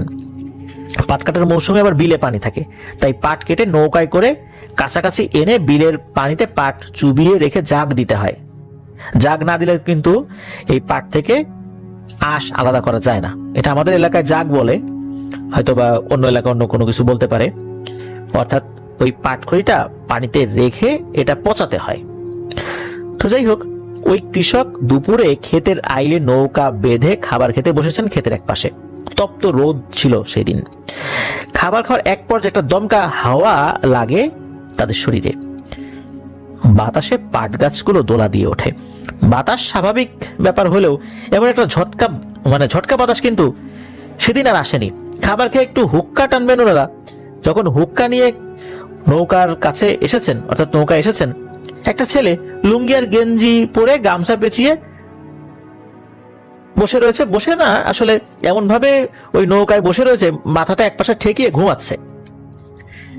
এই দৃশ্য দেখে হাতের ইশারায় কৃষক বাকি 2 জনকে ডেকে নৌকার দিকে নিয়ে আসেন আর কি। বলতে, দেখো তো, আমি যা দেখি তোমরা তাই দেখো কিনা। দেখার পর একজন আরেকজনের দিকে তাকিয়ে থাকে, কারো মুখে কোনো কথা নাই। অল্প সময় আগে তারা খেতে বসেছে, এর মধ্যে কেউ হেঁটে আসলে তো পানির শব্দ পাওয়া যেত। আর বিলের যেই জায়গায় তারা নৌকা নিয়ে এসেছেন, এখানে কিন্তু পায়ে হেঁটে আসা কঠিন ব্যাপার বলতে হবে। একটু আগে একটা বাতাসের ঝটকা লেগেছে, আর ছেলেটা গভীর ঘুমে আচ্ছন্ন। একটা ভয় বা কৌতূহল এদের মধ্যে কাজ করছে, কেউ কোনো কথা বলছে না। তো কৃষক বলল, আমরা 3 জন আছি, আল্লাহ ভরসা, তোমরা আমার সাথে আসো। কৃষক আগে, বাকি 2 জন পেছনে। নৌকার কাছে গিয়ে নৌকায় না উঠে হাত দিয়ে নৌকা নাড়া দিয়ে ডাক দিল। মানে তার গায়ে হাত দেয় নাই, নৌকা নাড়া দিচ্ছে। সেটার ঘুম ভেঙে গেল এবং উঠে দাঁড়িয়ে চারপাশ ঘুরে দেখতে লাগলো। নাম ঠিকানা জিজ্ঞেস করলে সে জানায় তার নাম অলি, বাড়ি অমুক গ্রামে, মানে তার গ্রামের নাম বলে। গ্রামের নাম শুনে কৃষকের 3 মাস আগের কথা মনে হয়। কৃষক জিজ্ঞেস করে, তুমি 3 মাস আগে রাতে মাছ ধরতে গিয়ে নিখোঁজ হয়েছিলে না? তখন অলি বলে, না, আমি তো কালকে রাতে মাছ ধরতে এসে চরকিতে উঠে ঘুমিয়ে গেছিলাম। এখন দেখি চরকিওয়ালা আমাকে এই নৌকার উপর রেখে চরকি নিয়ে চলে গেছে। কৃষক উনি বুঝতে পারলেন ঘটনাটা কি হয়েছে। উনি দূরের যে ক্ষেতগুলো রয়েছে ওই ক্ষেতগুলোর মানুষগুলোকে ডাক দেন, অলিকে দেখান এবং বলেন যে এই যে দেখো ঘটনা কি, যে অলিকে তো পাওয়া গেছে, এই ঘটনা, আমরা তো এই যে একটু আগে এরকম একটা দমকা বাতাস একটা পাইলাম, তারপর এই ঘটনা, অলি তো এটা বলতেছে। সবাই মিলে অলিকে ওই কৃষকের বাড়িতে নিয়ে যান। ঘটনা শুনে গ্রামের মানুষ এসে কৃষকের বাড়িতে ভিড় করে। বিকেল বেলা কৃষক গ্রামের মেম্বারকে সাথে নিয়ে অলিকে নিয়ে তারা ওই যে অলির যে গ্রাম ওখানে যান এবং অলিকে বাড়িতে পৌঁছে দেন। রীতিমতো হই হুল্লোড় পড়ে যায়। 3 মাস পর অলি ফিরে এসেছে। অলির গায়ে সেই আগের পোশাক কিন্তু তখনও আছে। গ্রামের রেওয়াজ অনুযায়ী লোহা গরম করে পানি অলিকে খাওয়ানো হয়। অলিকে তখনই গোসল করানো হয়। গোসলের সময় জানা যায় অলির খতনা করানো হয়েছে, মানে তার মুসলমানি করা। হারানোর আগে কিন্তু অলির মুসলমানি করানো হয়নি। এছাড়াও অলির শরীর স্বাস্থ্য আগের থেকে আল্লাহর রহমতে যথেষ্ট ভালো ছিল। অলি সারাদিন খেলাধুলা করতো, ঘুরে বেড়াতো, পুকুরে সাঁতার কাটতো, তাই অলির শরীর ময়লাটে থাকতো। কিন্তু অলির শরীর কিন্তু তখন অত্যন্ত পরিষ্কার দেখা যাচ্ছিল, ঝকঝকে তকতকে একদম। অলি যে হারায়নি, অলিকে কেউ নিয়ে গিয়েছিল তা সবার বুঝতে আর বাকি রইল না। অনেক দিন পর্যন্ত দূর দূরান্ত থেকে মানুষ এসেছে অলিকে দেখতে। এই 3 মাস অলি কোথায় ছিল, কার সাথে ছিল, অলিকে কে নিয়ে গিয়েছিল, এসব কোনো কিছুই অলি মনে করতে পারেনি। শুধু এতটুকুই বলতে পারতো যে আমি চরকির উপরে বসে ঘুমিয়ে গেছিলাম, পরে সকালে চরকিওয়ালা আমাকে নৌকার উপর রেখে চলে গেছে। অলির দাদা অত্যন্ত ধার্মিক এবং নামাজি লোক ছিলেন। তার নামের শেষে মানুষ মুন্সি শব্দটা যোগ করেছিলেন, মানুষ খুশি হয়েই তাকে মুন্সি বলে ডাকতেন। তো অলি ফিরে আসার পর প্রায়ই আঙুর খেতে বায়না ধরতো, এমনকি আঙুরের জন্য কান্নাকাটি করে সারাদিন না খেয়ে থাকতো। তখন আঙুর কিন্তু সচরাচর পাওয়া যেত না, উপজেলা বাজার থেকে অলির দাদা কিনে এনে দিতেন। তাছাড়া আঙুরের দামও তো বেশি। অলির এই পরিবারের যে আর্থিক সামর্থ্য, তাতে তো আঙুর কেনার সামর্থ্য তাদের আসলে ওভাবে ছিল না। তার দাদা যতটুকু পারতেন কিনে আনতেন। অলি ফিরে আসার কিছুদিন পর, আনুমানিক 1 মাস হবে, অলির প্রতিবেশী এক চাচির ভাই অলিদের বাড়িতে আসে। উনি কবিরাজি সংক্রান্ত কাজে অলিকে কিছুদিনের জন্য নিতে চান। অলিকে নিয়ে সে কোথাও যাবে না, তার বোনের বাড়িতে মানে পাশের বাড়িতেই থাকবেন। অলির মা তার শ্বশুরের মতামত ছাড়া, অর্থাৎ অলির দাদার মতামত ছাড়া কিছু করতে পারবেন না বলে জানিয়ে দেন সাফ। রাত্রে অলির দাদাকে জানানো হলে তিনি সরাসরি নিষেধ করে দেন। ওই মহিলার ভাই নাকি ভয়ঙ্কর এক কালো জাদুকর, তন্ত্রবিদ্যায় সিদ্ধ এক জাদুকর। সে অলিকে নিয়ে অসৎ উদ্দেশ্যে কিছু করবে, এমনটাই অলির দাদা আঁচ করেন। আর সেই লোকটা শয়তানের পূজারী। অলির দাদা জানান শুধু এই লোক নয়, তার কাছে আরো এরকম বেশ কয়েকজনও নাকি এসে এই অনুরোধ করেছেন। অলির দাদা কিন্তু বাসায় বিষয়টা বলেন নাই, তখন বলেন যে এরকম বেশ কয়েকজন লোক আমার কাছে আসছে, অলিকে চাই। তো অলির দাদার একমাত্র বংশপ্রদীপ, অলির কিছু হয়ে গেলে তার বংশের বাতি নিভে যাবে, এমনটাই অলির দাদা ভেবেছেন। তো এই একটি মাত্র কারণে অলির দাদা কঠিন এক সিদ্ধান্ত নিতে বাধ্য হন। মানুষ কতটুকু অসহায় হলে নিজের ভিটেমাটি বিক্রি করে জন্মস্থান ছেড়ে দেশান্তর হতে বাধ্য হয়। সাধারণত গ্রাম এলাকায় নিজের ভিটামাটি বিক্রি করাটা খুবই খারাপ একটা উদাহরণ হিসাবে দেখা হয়। কেউ যদি ভিটামাটি বিক্রি করে অন্য জায়গায় চলে যায়, এটা কখনোই ভালো হিসাবে দেখা হয় না। আর এটা যদি কেউ নেহায়েত বাধ্য না হন, এটা কেউ করেনও না। ভিটামাটি কেউ বিক্রি করেন, অনেকে ঋণের জালে জর্জরিত হয়ে গেলেও নিজের ভিটামাটি বিক্রি করেন না। খুব এক্সট্রিম লেভেলে চলে গেলে ভিটামাটি বন্ধক দেন, তাও বিক্রি করতে চান না।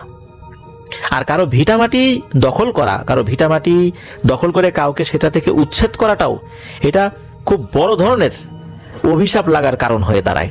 এজন্য আমাদের বাংলাদেশের প্রেক্ষাপটে যদি আমরা বলি, তাহলে এই ভিটামাটি বা জন্মস্থান ছেড়ে কেউ যাওয়ার কথা সাধারণত ভাবে না।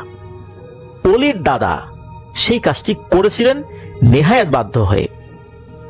অলির পরিবার একদম অসহায় হয়ে পড়েছিলেন, কারণ তার দাদা জানতেন কোনো না কোনো ভাবে অলিকে কোনো একটা কবিরাজ তুলে নিয়ে যেতে পারে।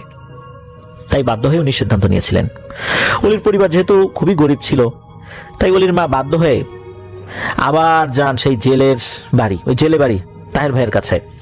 তাহের ভাই অলিকে কোনো মতেই নিতে রাজি নন। এবার অলিকে নিলে তাদের সকলের সাথে খারাপ কিছু হতে পারে। মূলত অলির মা চেয়েছিলেন যদি তাহের ভাইয়ের আন্ডারে থাকে তাহলে হয়তো বা তেমন কিছু হবে না। কিন্তু তাহের ভাই চিন্তা করলেন যে যেহেতু ও এরকম 3 মাস জিনেদের জগতে ছিল, এখন অলিকে নিলে আবার তাদের কোনো সমস্যা হয়। যেহেতু অলিকে কোনো একটা গতি করা গেল না, তার দাদার কি করবে এই সিদ্ধান্ত নেওয়া ছাড়া তার আর কি করার ছিল। অলির মা তখন গ্রামের অন্য এক লোকের কাছে যান, তার নাম ছিল হোসেন আলী। উনি পেশায় কৃষিকাজ করলেও মাছ ধরে বিক্রি করা তার বাড়তি আয়ের পেশা ছিল। শখের বসে মাছ ধরেন আর কি, নিজেদের খাওয়ার পাশাপাশি বিক্রিও করেন। এই হোসেন আলী তোরা জাল দিয়ে মাছ ধরতেন, কোমরে খালুই বেঁধে জাল ফেলে মাছ ধরতেন। ওইদিকে অলির দাদা ভিটামাটি বিক্রির কাজ তো অলরেডি কমপ্লিট করে ফেলেছেন। অলির দাদা শ্বশুর বাড়ি ছিল দিনাজপুর বা রংপুর জেলার কোন একটা স্থানে আর কি। তো ঘটনা যিনি বর্ণনা করেছেন উনি ঠিক স্থানটা বলতে পারেননি যে রংপুর না দিনাজপুর। ভিটামাটি বিক্রি করে উনি শ্বশুর বাড়ি জমি কিনে স্থানান্তরিত হবেন। তো অলি হোসেন আলীর সাথে বেশি দিন মাছ ধরতে যায় নাই, কারণ অলির দাদার জমি বিক্রির কাজ শেষ হয়ে গেছে। তাই একদিন সকলের কাছ থেকে বিদায় নিয়ে তারা চলে যান। অলির পরিবার চলে যাওয়ার পর বেশ কিছু ঘটনা ঘটে। কিছু ঘটনা প্রকাশিত হয় দেরিতে। তো হোসেন আলী কিছু বিষয় বর্ণনা করেছিলেন। তিনি অলিকে নিয়ে নদী বা বিলে মাছ ধরতে গেলে তার দিন বা রাত যে সময় হোক না কেন, অলি যে জায়গায় জাল ফেলতো সেখানেই বড় বড় মাছ পেত, কখনো মিস হতো না আল্লাহর রহমতে। তো হোসেন আলী বলেন যে আমি জাল ফেলতাম আর অলি খালুই নিয়ে দাঁড়িয়ে থাকতো। জাল তুললে অলি জাল থেকে মাছ বেছে খালুয়ে ভরে রাখতো এবং জালে আটকে থাকা লতা পাতা পরিষ্কার করে দিত। প্রথম দিন অলির বিষয়গুলো খুব একটা আগ্রহের সাথে দেখিনি, কিন্তু পরবর্তীতে দেখলাম অলির এই ব্যাপারটা। প্রথম দিন বা প্রথম দিকে চিন্তা করেছে এমনিতেই মাছ পড়ছে, প্রথমে বড় একটা বোয়াল পেলাম, এভাবে সেদিন আরো বড় কিছু মাছ পাই। অলিকে মাছের ভাগ দেওয়ার পরও আমার অনেক মাছ অবশিষ্ট থাকতো। এভাবে প্রায় প্রতিদিন অলি যেখানে বলতো সেখানে জাল ফেলতাম, অর্থাৎ অলি আমাকে বলতো যে এইখানে জাল ফেলেন, ওইখানে জাল ফেলেন। প্রথম দিকে তো গুরুত্ব দেই নাই, পরে দিলাম, পরে দেখি মাছ পাওয়া যায়। ঘন্টা খানেকের মধ্যে এত মাছ পেতাম যা সারাদিনেও পাওয়ার কথা কল্পনাই করতে পারতাম না। সারা দিন তো দূরের কথা, সারা রাত ধরলেও এত মাছ পাওয়ার কথা কল্পনাও করতাম না। অলির এই আশ্চর্য ক্ষমতার কথা আমি বুঝেছিলাম। এরপর থেকে রাত্রে আমি অলিকে নিয়ে মাছ ধরতে যাইনি, আমার সাহস হয়ে ওঠেনি। রাতের বেলা গেলে যদি কোনো একটা সমস্যা হয়, দিনে মাছ ধরতে যেতাম। আল্লাহর রহমতে দিনে অলিকে নিয়ে মাছ ধরতে গেলে যা মাছ পেতাম তা নিয়ে আলহামদুলিল্লাহ আমরা সন্তুষ্ট ছিলাম। আর এই ব্যাপারটা আমি এবং আমার স্ত্রী ছাড়া কাউকে বলিনি, কারণ এটা যদি অন্য কেউ জানে তাহলে অলিকে নিয়ে মাছ ধরতে যাওয়ার জন্য অনেকের মধ্যে মারামারি শুরু হয়ে যাবে। অলির পরিবার তো চলে গেল। অলির দাদা কিন্তু অনেকখানি জায়গা জমি বিক্রি করলেও কিছু জায়গা বিক্রি করতে পারেন নাই বা করেন নাই। যতটুকু করেন নাই সেটা হলো বসত ভিটা, ওইটা তখনও আসলে বিক্রি করার মতো সময় উনি পান নাই, কারণ ক্রেতা পাচ্ছিলেন না। কিন্তু নাতিকে তাড়াতাড়ি নিয়ে চলে যেতে হবে, এই জন্য উনি শুধু ওই ভিটা মাটিটা পরে এসে বিক্রি করবেন চিন্তা করে অন্য সব জিনিস বিক্রি করে চলে গেছেন আর কি। তো অলির দাদা যত দ্রুত সম্ভব এই এলাকা ত্যাগ করেছে। ভিটার জমি সবার আগে বিক্রি হওয়ার কথা ছিল, তার সবকিছু রেডি, কিনবে আর বসবাস করবে। বেশ কয়েকজন কিন্তু আগ্রহী হন, দরদাম ঠিক হয়, কিন্তু পরে কোনো এক কারণে বিক্রি হয় না। কেউ কিনেছে, টাকা দিয়েছে, রেজিস্ট্রি করার দিন এসে বলে টাকা ফেরত দেন, আমি কিনবো না, সিদ্ধান্ত বদল করেছে। তাই অলির দাদা ভিটা বাড়ির 10% জমি রেখেই চলে গিয়েছিলেন। অলিদের ভিটা এখনো আছে পরিত্যক্ত অবস্থায়। আগে মানুষ সেখানে যেত না, ভূতুরে ঘটনার সম্মুখীন হবে এই ভেবে।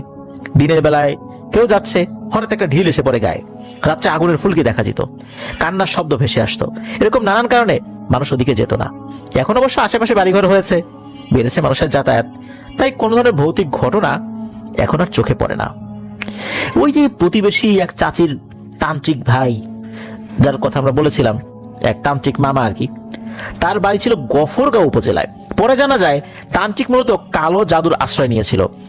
বসত ভিটা যে কিনতে বায়নানামা করত তার উপর নাকি কালো জাদু করতো তান্ত্রিক, এই কারণে জমি বিক্রি হতো না।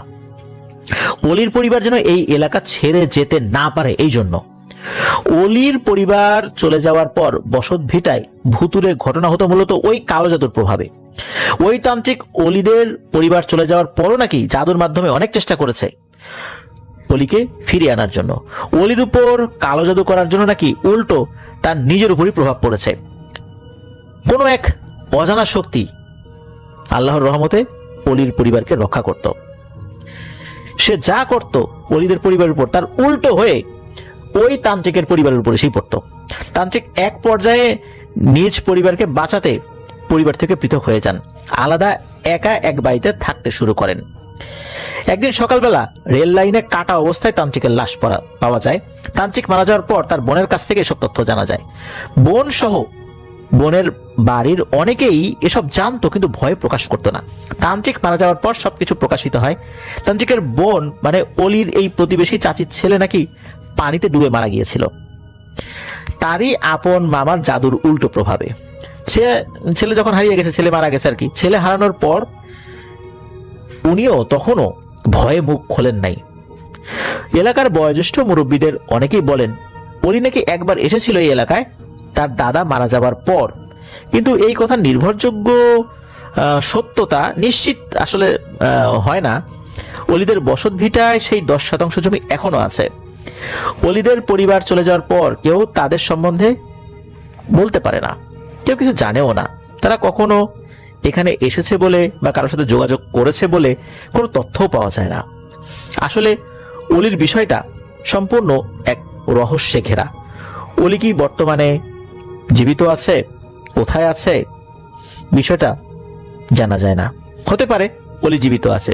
যদি 1980 সালের পরবর্তী সময়ে অলির বয়স 10 বছর থাকে, তাহলে এখন অলির বয়স কত হবে আপনারা চিন্তা করেন। প্রিয় লিসেনার্স, দারুণ একটা ঘটনা ছিল, খুব ভালো লেগেছে আমার কাছে। এই পর্যন্তই ছিল ঘটনা। আমার জন্য দোয়া করবেন, আমার পরিবারের জন্য দোয়া করবেন, আপনাদের জন্য দোয়া রইল, আপনাদের পরিবারের প্রত্যেকের জন্য দোয়া রইল। বিদায় নিচ্ছি, আসসালামু আলাইকুম।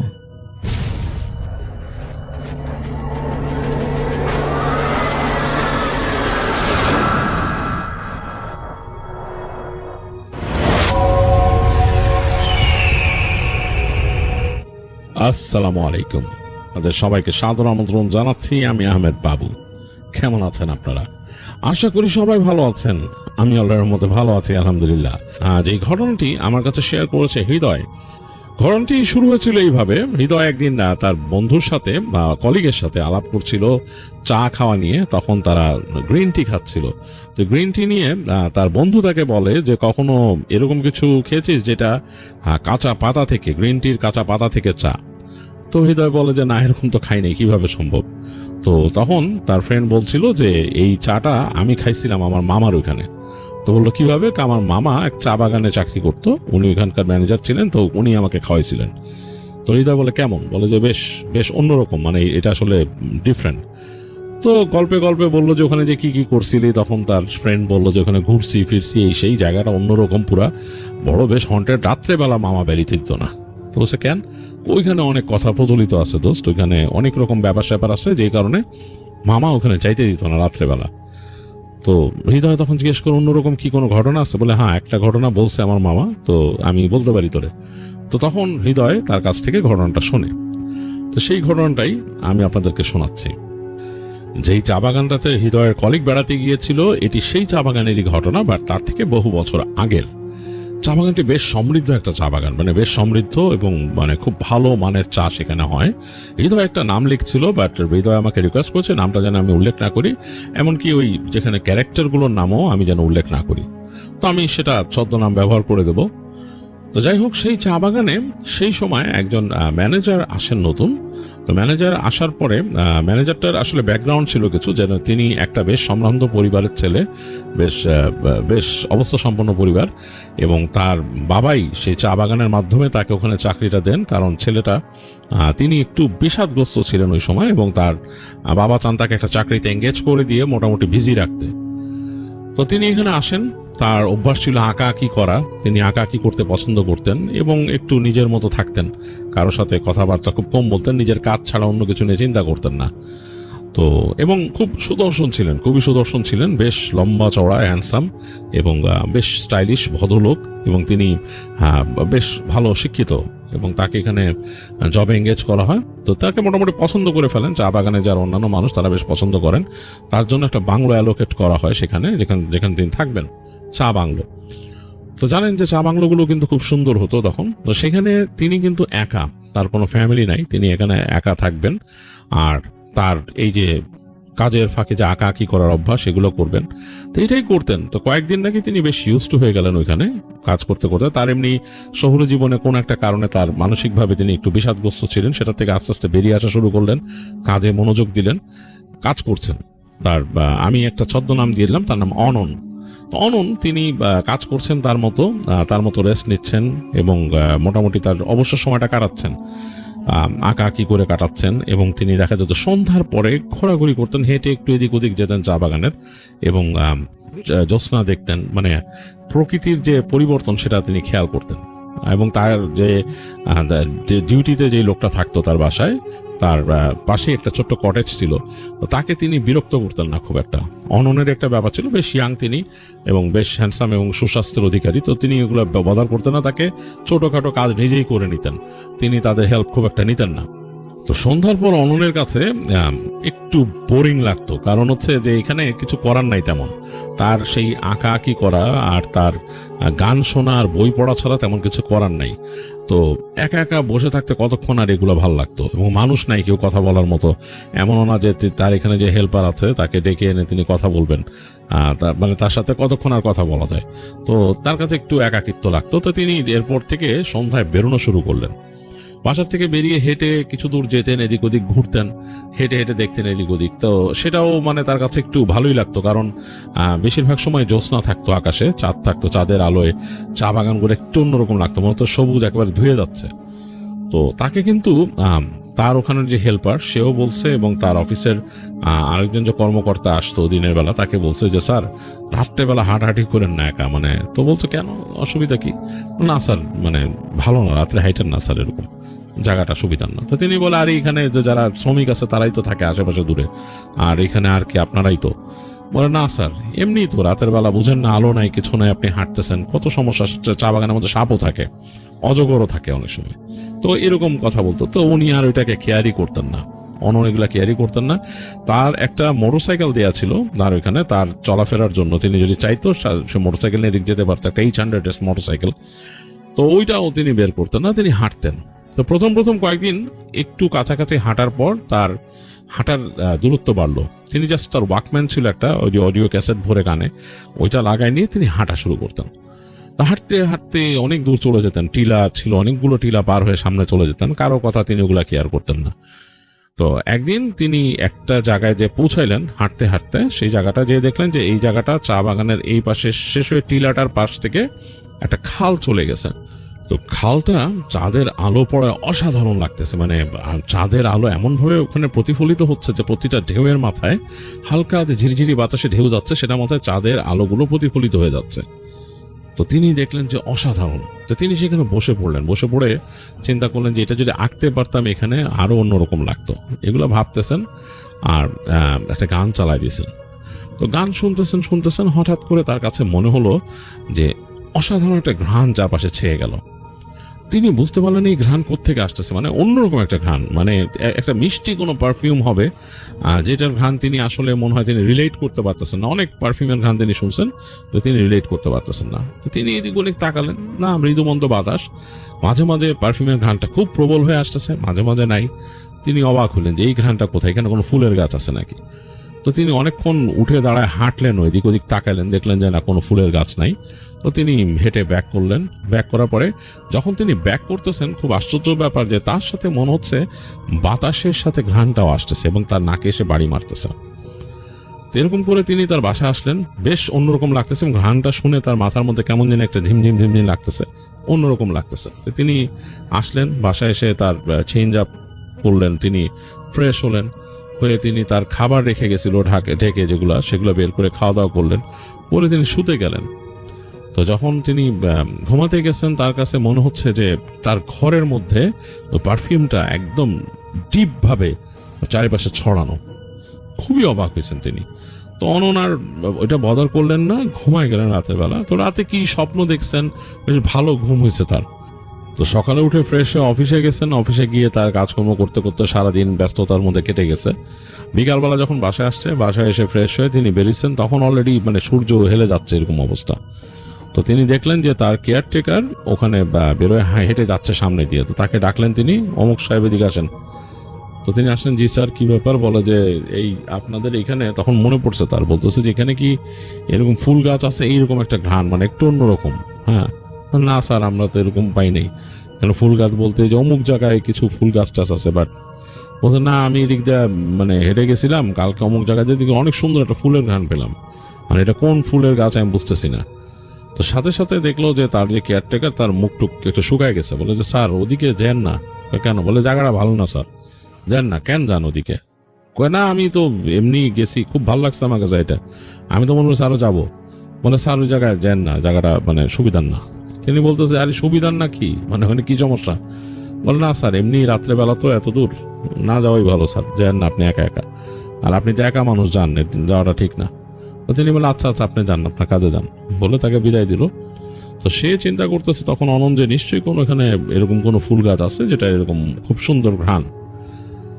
তো একইভাবে তিনি ঘরে গেলেন, ঘরে যে তার মতো ফ্রেশ ট্রেশ হয়ে সন্ধ্যার পর আবার তার মাথা চাপছে যে তিনি হাঁটতে বেরোবেন এবং ঘরে যাবেন। ওই যথারীতি তার হেডফোনটা নিয়ে তিনি ওয়াকম্যান নিয়ে হাঁটা ধরছেন। তো হেঁটে হেঁটে যাচ্ছেন একেবারে রাস্তা দিয়ে। সেই রাস্তা কিন্তু অন্যরকম, মানে মাঝখানে পায়ে চলা পথের মতো এরকম বড়, এবং দুই পাশে চা বাগান, এবং চা বাগানগুলো টিলার মতো এরকম, টিলার যে প্রতিটা ঢালের মধ্যে হয়ে আছে উঁচু নিচু, এবং মাঝখানে অনেক জায়গায় গাছ, বড় বড় গাছ। এর মধ্যে হেঁটে যাচ্ছেন, খুব সুন্দর একটা চাঁদ উঠছে। তো তিনি মনে করতেছিলেন যে কোথায় ফুলের ঘ্রাণটা কিন্তু খুব জোস ছিল কালকে, আর দেখি অন্য কোথাও আছে নাকি, কোথাও ফুল ফুটে আছে নাকি। তিনি তার দৃষ্টি অনেকটা মেলে মেলে চলতেছেন। চাঁদের আলোতে বেশ অনেক দূর পর্যন্ত দেখা যাচ্ছে, বিশেষ করে চা পাতার উপরের অংশগুলা। আর সাথে করে আজকে একটা তিনি টর্চ লাইট নিয়ে আসছেন, যে যদি এরকম খুঁজতে হয় মেরে দেখবে উনি, ওই সেই তিনি যাবেন ওই খালের পাড়েই যাবেন।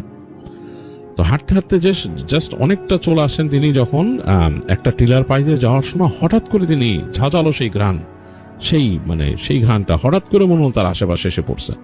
তো তিনি একটু অবাক হইলেন যে কিরে, এতক্ষণ তো পাই নাই আমি, এরকম হঠাৎ করে আসলো কেমনে, অ্যাজ ইফ লাইক কেউ পারফিউম মেরে আমার আশপাশে ঘুরলে যেরকম। তো তিনি তাকালেন, ওই পাশের যে রাস্তাটা চলে গেছে ওদিকে তিনি ফ্ল্যাশ লাইটও মারলেন, কোনো ফুলের গাছ টাছ আছে নাকি, কিচ্ছু নাই। যাক, হাঁটতে হাঁটতে এক সময় চলে আসলেন তিনি সেই যে টিলার উপরে, খালের ওইখানে কাছে। তো ওইখানে এসে তিনি দেখতেছেন যে হ্যাঁ, আজকেও চাঁদ আছে, আলোটা একটু অন্যরকম, একটু কম কালকের থেকে, বাট আজকে আকাশে মেঘ আছে, তার সাথে মেঘের ফাঁকে ফাঁকে চাঁদ আরেক রকম একটা সৌন্দর্য তৈরি করছে। মানে দেখা যাচ্ছে মেঘ ঢেকে দিচ্ছে চাঁদকে মাঝে মাঝে বেশ খানিকটা, এবং তার কিছুটা আলো এসে পড়তেছে, অন্যরকম একটা অবস্থা। তো তিনি জাস্ট গতকালকে যেখানে গেছিলেন সেই জায়গায় যে বসে পড়লেন, বসে পড়ে দেখতেছেন, ভাবতেছেন যে এইখানে তো যদি উনি পেন্সিল আর কাগজ নিয়ে আসেন, তাও তো ছবি আঁকতে গেলে অন্যরকম হয়ে যাবে। রাতের ছবি আঁকা তো এরকম সম্ভব না, অন্ধকারে, বিশেষ করে যেরকম অন্ধকার। তো চিন্তা করতেছেন যে স্কেচ করতে পারলে কি হতো, আর যদি এরকম রাত ফুটায় তোলা যেত, এই দৃশ্য কি আঁকা সম্ভব, এগুলো ভাবতেছেন তিনি। এরকম ভাবতেছেন, তখন তিনি হঠাৎ করে তার পেছন থেকে শুনলেন খুব সুরেলা একটা কণ্ঠ, মানে একটা নারী কণ্ঠ, বললো, খুব সুন্দর তাই না? তিনি একটু থতমত খেলেন, কে, মানে পিছন ফিরে তাকাইছেন, তাকায় দেখতেছেন যে একটা মেয়ে দাঁড়ানো তার থেকে প্রায় 5-7 ফিট দূরে। তিনি বুঝতে পারছেন চাঁদের আলোয় বেশ রূপবতী একটা মেয়ে, এবং তার চুলগুলো ছাড়া, তিনি একটা শাড়ি পরা, আর চাঁদের আলোয় মেয়েটার স্কিন টোনটা একটু শ্যামলা রঙের স্কিন টোনটা অসাধারণ সুন্দর লাগতেছে। তিনি অবাক হয়ে গেলেন। তো তিনি একটু থতমত খেয়ে বলতেছেন যে আপনি কে, ঠিক বুঝলাম না, এত রাতে এখানে? তো সেই মেয়েটা বলতেছে যে আমি এখানে আসি, সবসময় আসি। আপনি কে? তখন তিনি বলতেছেন যে আমি তো এখানে চা বাগানের ম্যানেজার, এখানে ওই জায়গাটা আমার এই ইসের আন্ডারে পড়ে, আমি মনে হয় না আমি অন্য কারো এলাকায় আসছি, আমাদের এলাকার মধ্যেই আছে এটা।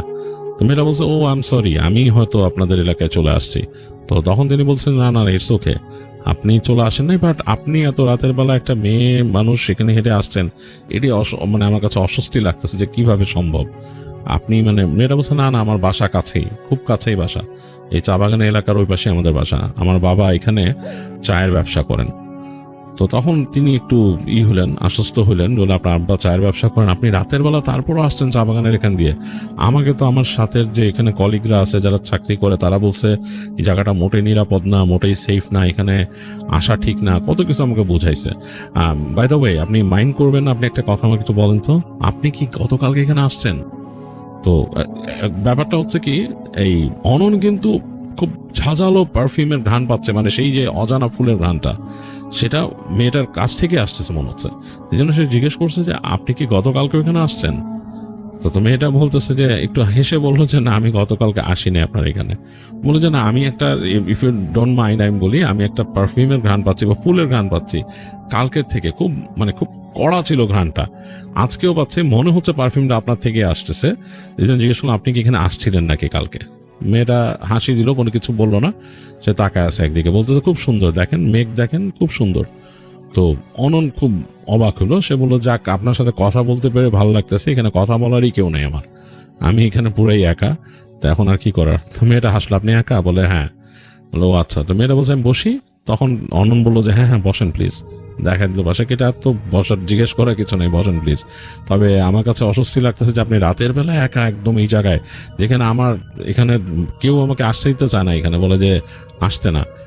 তুমি এটা বলছো না, আমাকেও আসতে দিত না যদি জানতো আমার আব্বা বা পরিবারে আমার বাবাই আছেন, তিনি আসতে দিত না। আমি রাতের বেলা বেরিয়ে যাই আমার মতো, বেরিয়ে হেঁটে চলে আসি, কারণ আমার কাছে প্রকৃতি বেশ ভালো লাগে। আমি এই জায়গাটা খুব পছন্দ করি, এই জায়গাটা আমার খুবই প্রিয়, বহু বহু বছর ধরে খুব প্রিয়। তো তখন একটু অবাক হয়, বলে যে বহু বছর ধরে আপনি এখানে আসেন? বলে হ্যাঁ, আপনাকে দেখে তো বহু বছর ধরে আসার মতো মনে হচ্ছে না, কত বয়স হবে আপনার? মেয়েটা বলে যে না, সেটা কি আপনি বুঝবেন আমার বয়স কত? মেয়েদের বয়স জিজ্ঞেস করা উচিত না।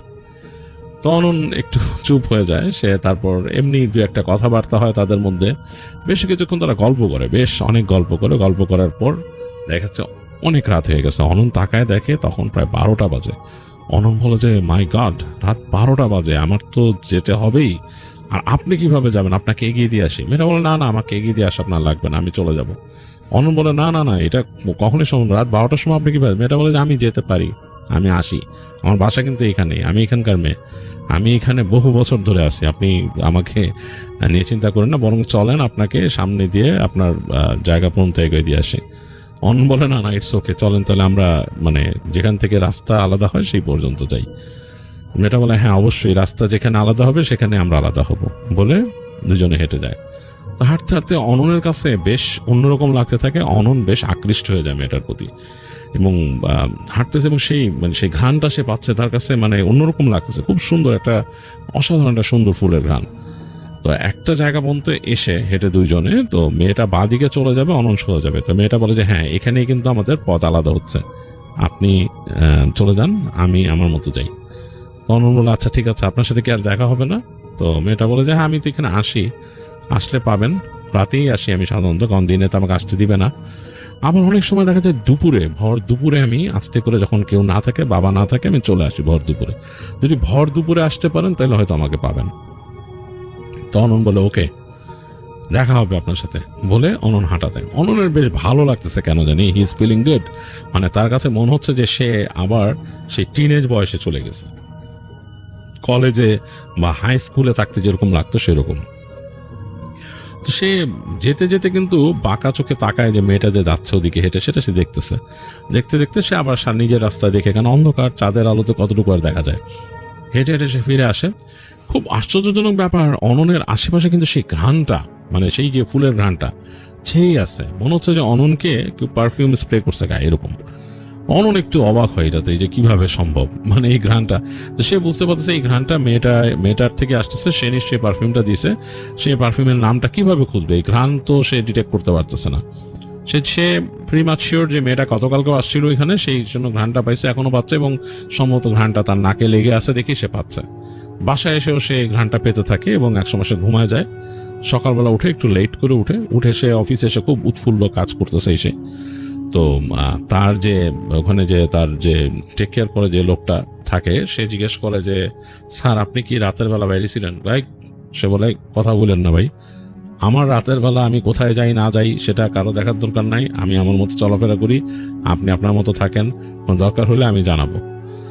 তো তখন তার আন্ডারে যে কাজ করে সে চুপ করে যায়, সে আর কিছু বলে না, কারণ সে বুঝে যে ওনাকে, আর শুনছে যে মানে তার সম্বন্ধে শুনছে যে উনি নাকি একটু অন্যরকম, মানে বেশি কথাবার্তা, মানে তাকে কেউ ঘাটাইলে পছন্দ করেন না।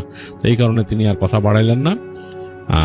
চিন্তা করলেন যে এই লোকটাকে আসলে কিভাবে দেখে রাখা যায়, কিছুই তো করার নাই, বলাও যায় না, এই বলে চুপ করে গেলেন, কিছু বললেন না।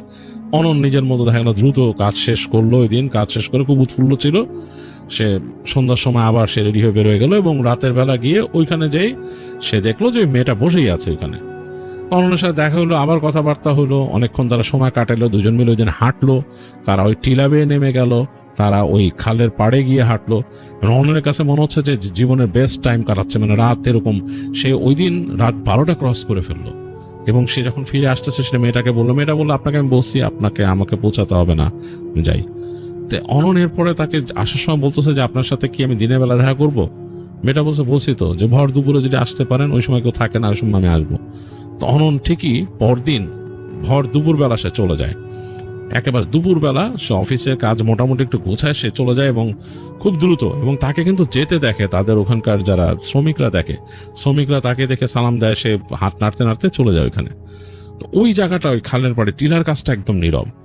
অনন যখন ভর দুপুরে যায়, সে চিন্তা করতেছে যে আজকে ওকে দেখবো। এই মেয়েটারও একটা ছদ্মনাম দেই, মেয়েটার একটা নাম কিন্তু লিখছে সেখানে, হৃদয় লিখছে, আমি এটা একটা ছদ্মনাম দিলাম, মেয়েটার নাম দিলাম মালা। তো সে চিন্তা করছে মালাকে কেমন লাগবে, রাতের বেলা যেরকম লাগছিল এখন কি এরকম লাগবে, মানে ডিফারেন্ট কি, এরকম চিন্তা করতেছে। তো সে ওই ঠিক টিলার উপর উঠে যায়, ওই জায়গায় যায়, গিয়ে দেখে যে কিচ্ছু নাই, মানে কেউ নাই। তো সে অনেকক্ষণ মানে একটু মন খারাপ করে, তাকে কি ভুল সময় বললো এই সেই। তো খুব মন খারাপ করে যখন ফিরে আসবে তখন দেখতেছে ওখানে ছায়ার নিচ থেকে তাকে ডাকতেছে, এই যে আমি এখানে। তো সে তাকায় তাকায় দেখে যে রাতের বেলা মালার শাড়িটা তার কাছে মনে হয় একটু রূপালী টাইপের, আজকে দেখতেছে একটা গোল্ডেন টাইপের শাড়ি পরে, এবং শাড়িটা একদম ডিফারেন্ট। আসলে অনন মিলাইতে পারতেছে না যে মানে মানে এত দূরে একটা চা বাগানের এখানে একটা মানুষ এত সুন্দর শাড়ি কোত্থেকে পেলে, এত সুন্দর করে শাড়ি পরছে, ডিফারেন্ট। এবং সে চোখ ফেরাতে পারতেছিল না দেখে, সে অবাক হয়ে গেল এসে।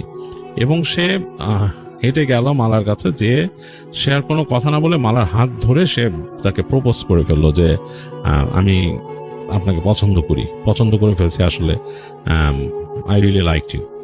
তো একদম ডিরেক্টলি বলে ফেললো। এখন মেয়েটা হাসলো তার সাথে কথা বললো, আপনি কি ভেবে বলতেছেন কথাগুলা? অনন বলে, অবশ্যই আমি ভেবে বলতেছি, হ্যাঁ আমি আপনাকে বেশ করে 2 দিনে আপনার সাথে দেখা হয়েছে, বলে 2 দিনে আমি আপনাকে পছন্দ করে ফেলছি। তো মেয়েটা তখন তাকে বলে যে খুব অল্প সময় যদি পছন্দ করে ফেলেন, জিনিসটা কিন্তু অল্প সময় শেষ হয়ে যেতে পারে। অনন বলে, আই ডোন্ট কেয়ার। যাই হোক, তার সাথে মালার কথা হয়, সে বুঝতে পারে যে মালা তাকে মেনে নিছে, তাদের মধ্যে অনেক কথাবার্তা হয় এসেই। তখন অনন তাকে বলে যে আপনি আমার অফিসে আসেন, আমরা দেখা করি, অফিসে এসে আপনার সাথে সব পরিচয় করে দিই। মালা বলে এখন না, পরে। তো যাই হোক, এরকম তারা আবার দেখা করে, রাতে দুপুরে দেখা হয় তাদের প্রায়। এভাবে কয়েকদিন তাদের সম্পর্ক চলার পরে অনন একদিন তাকে বলে বসে যে আমি তো তোমাকে বিয়ে করতে চাই, আমি তোমার সাথে জীবন কাটাতে চাই। তো এইভাবে কি হয় যে আমি তোমার সাথে আসলাম আর এই জায়গায় দেখা করলাম, এই জায়গায় হাঁটলাম, এইভাবে তো হয় না। আমি এখানে তো একটা চাকরি করি, বড় চাকরি, আমার বাড়ি আছে, সবকিছু আছে। তো তুমি আসো, তুমি আমাকে তোমার ঠিকানা দাও, আমি তোমার বাবার কাছে আমার বাবাকে পাঠানোর চেষ্টা করব। আমার বাবা যাবে কিনা জানি না, বাট আমি চেষ্টা করব। তো তখন তাকে মালা বলে যে তোমার বাবাকে তুমি পাঠাতে পারবা না, আমি জানি। তোমার কথা অনুযায়ী আমি বুঝতে পারছি তোমার বাবা অনেক বড় ব্যবসায়ী, আর আমার বাবা খুব ছোট একজন ব্যবসায়ী, সে এখানে চায়ের কারবার করে। তো তোমার বাবা এখানে আসবে না, এবং এই কথা শুনলে আমার বাবা বিয়েও দিতে চাইবে না তোমার সাথে, আমাকে তোমার কথা শুনলে বিয়েও দিতে চাইবে না। তো এটাতে সমস্যা হবে, আমাদের দেখাটাও বন্ধ হয়ে যাবে। তখন বলতেছে এখন কি উপায়, আমি তোমাকে বিয়ে করবই। তো মালা তখন তাকে বলে আসো দুইজনে বিয়ে করে ফেলি। তো এইটাতে একটু থতমত খেয়ে যায় অনন, বলে যে কিভাবে কি?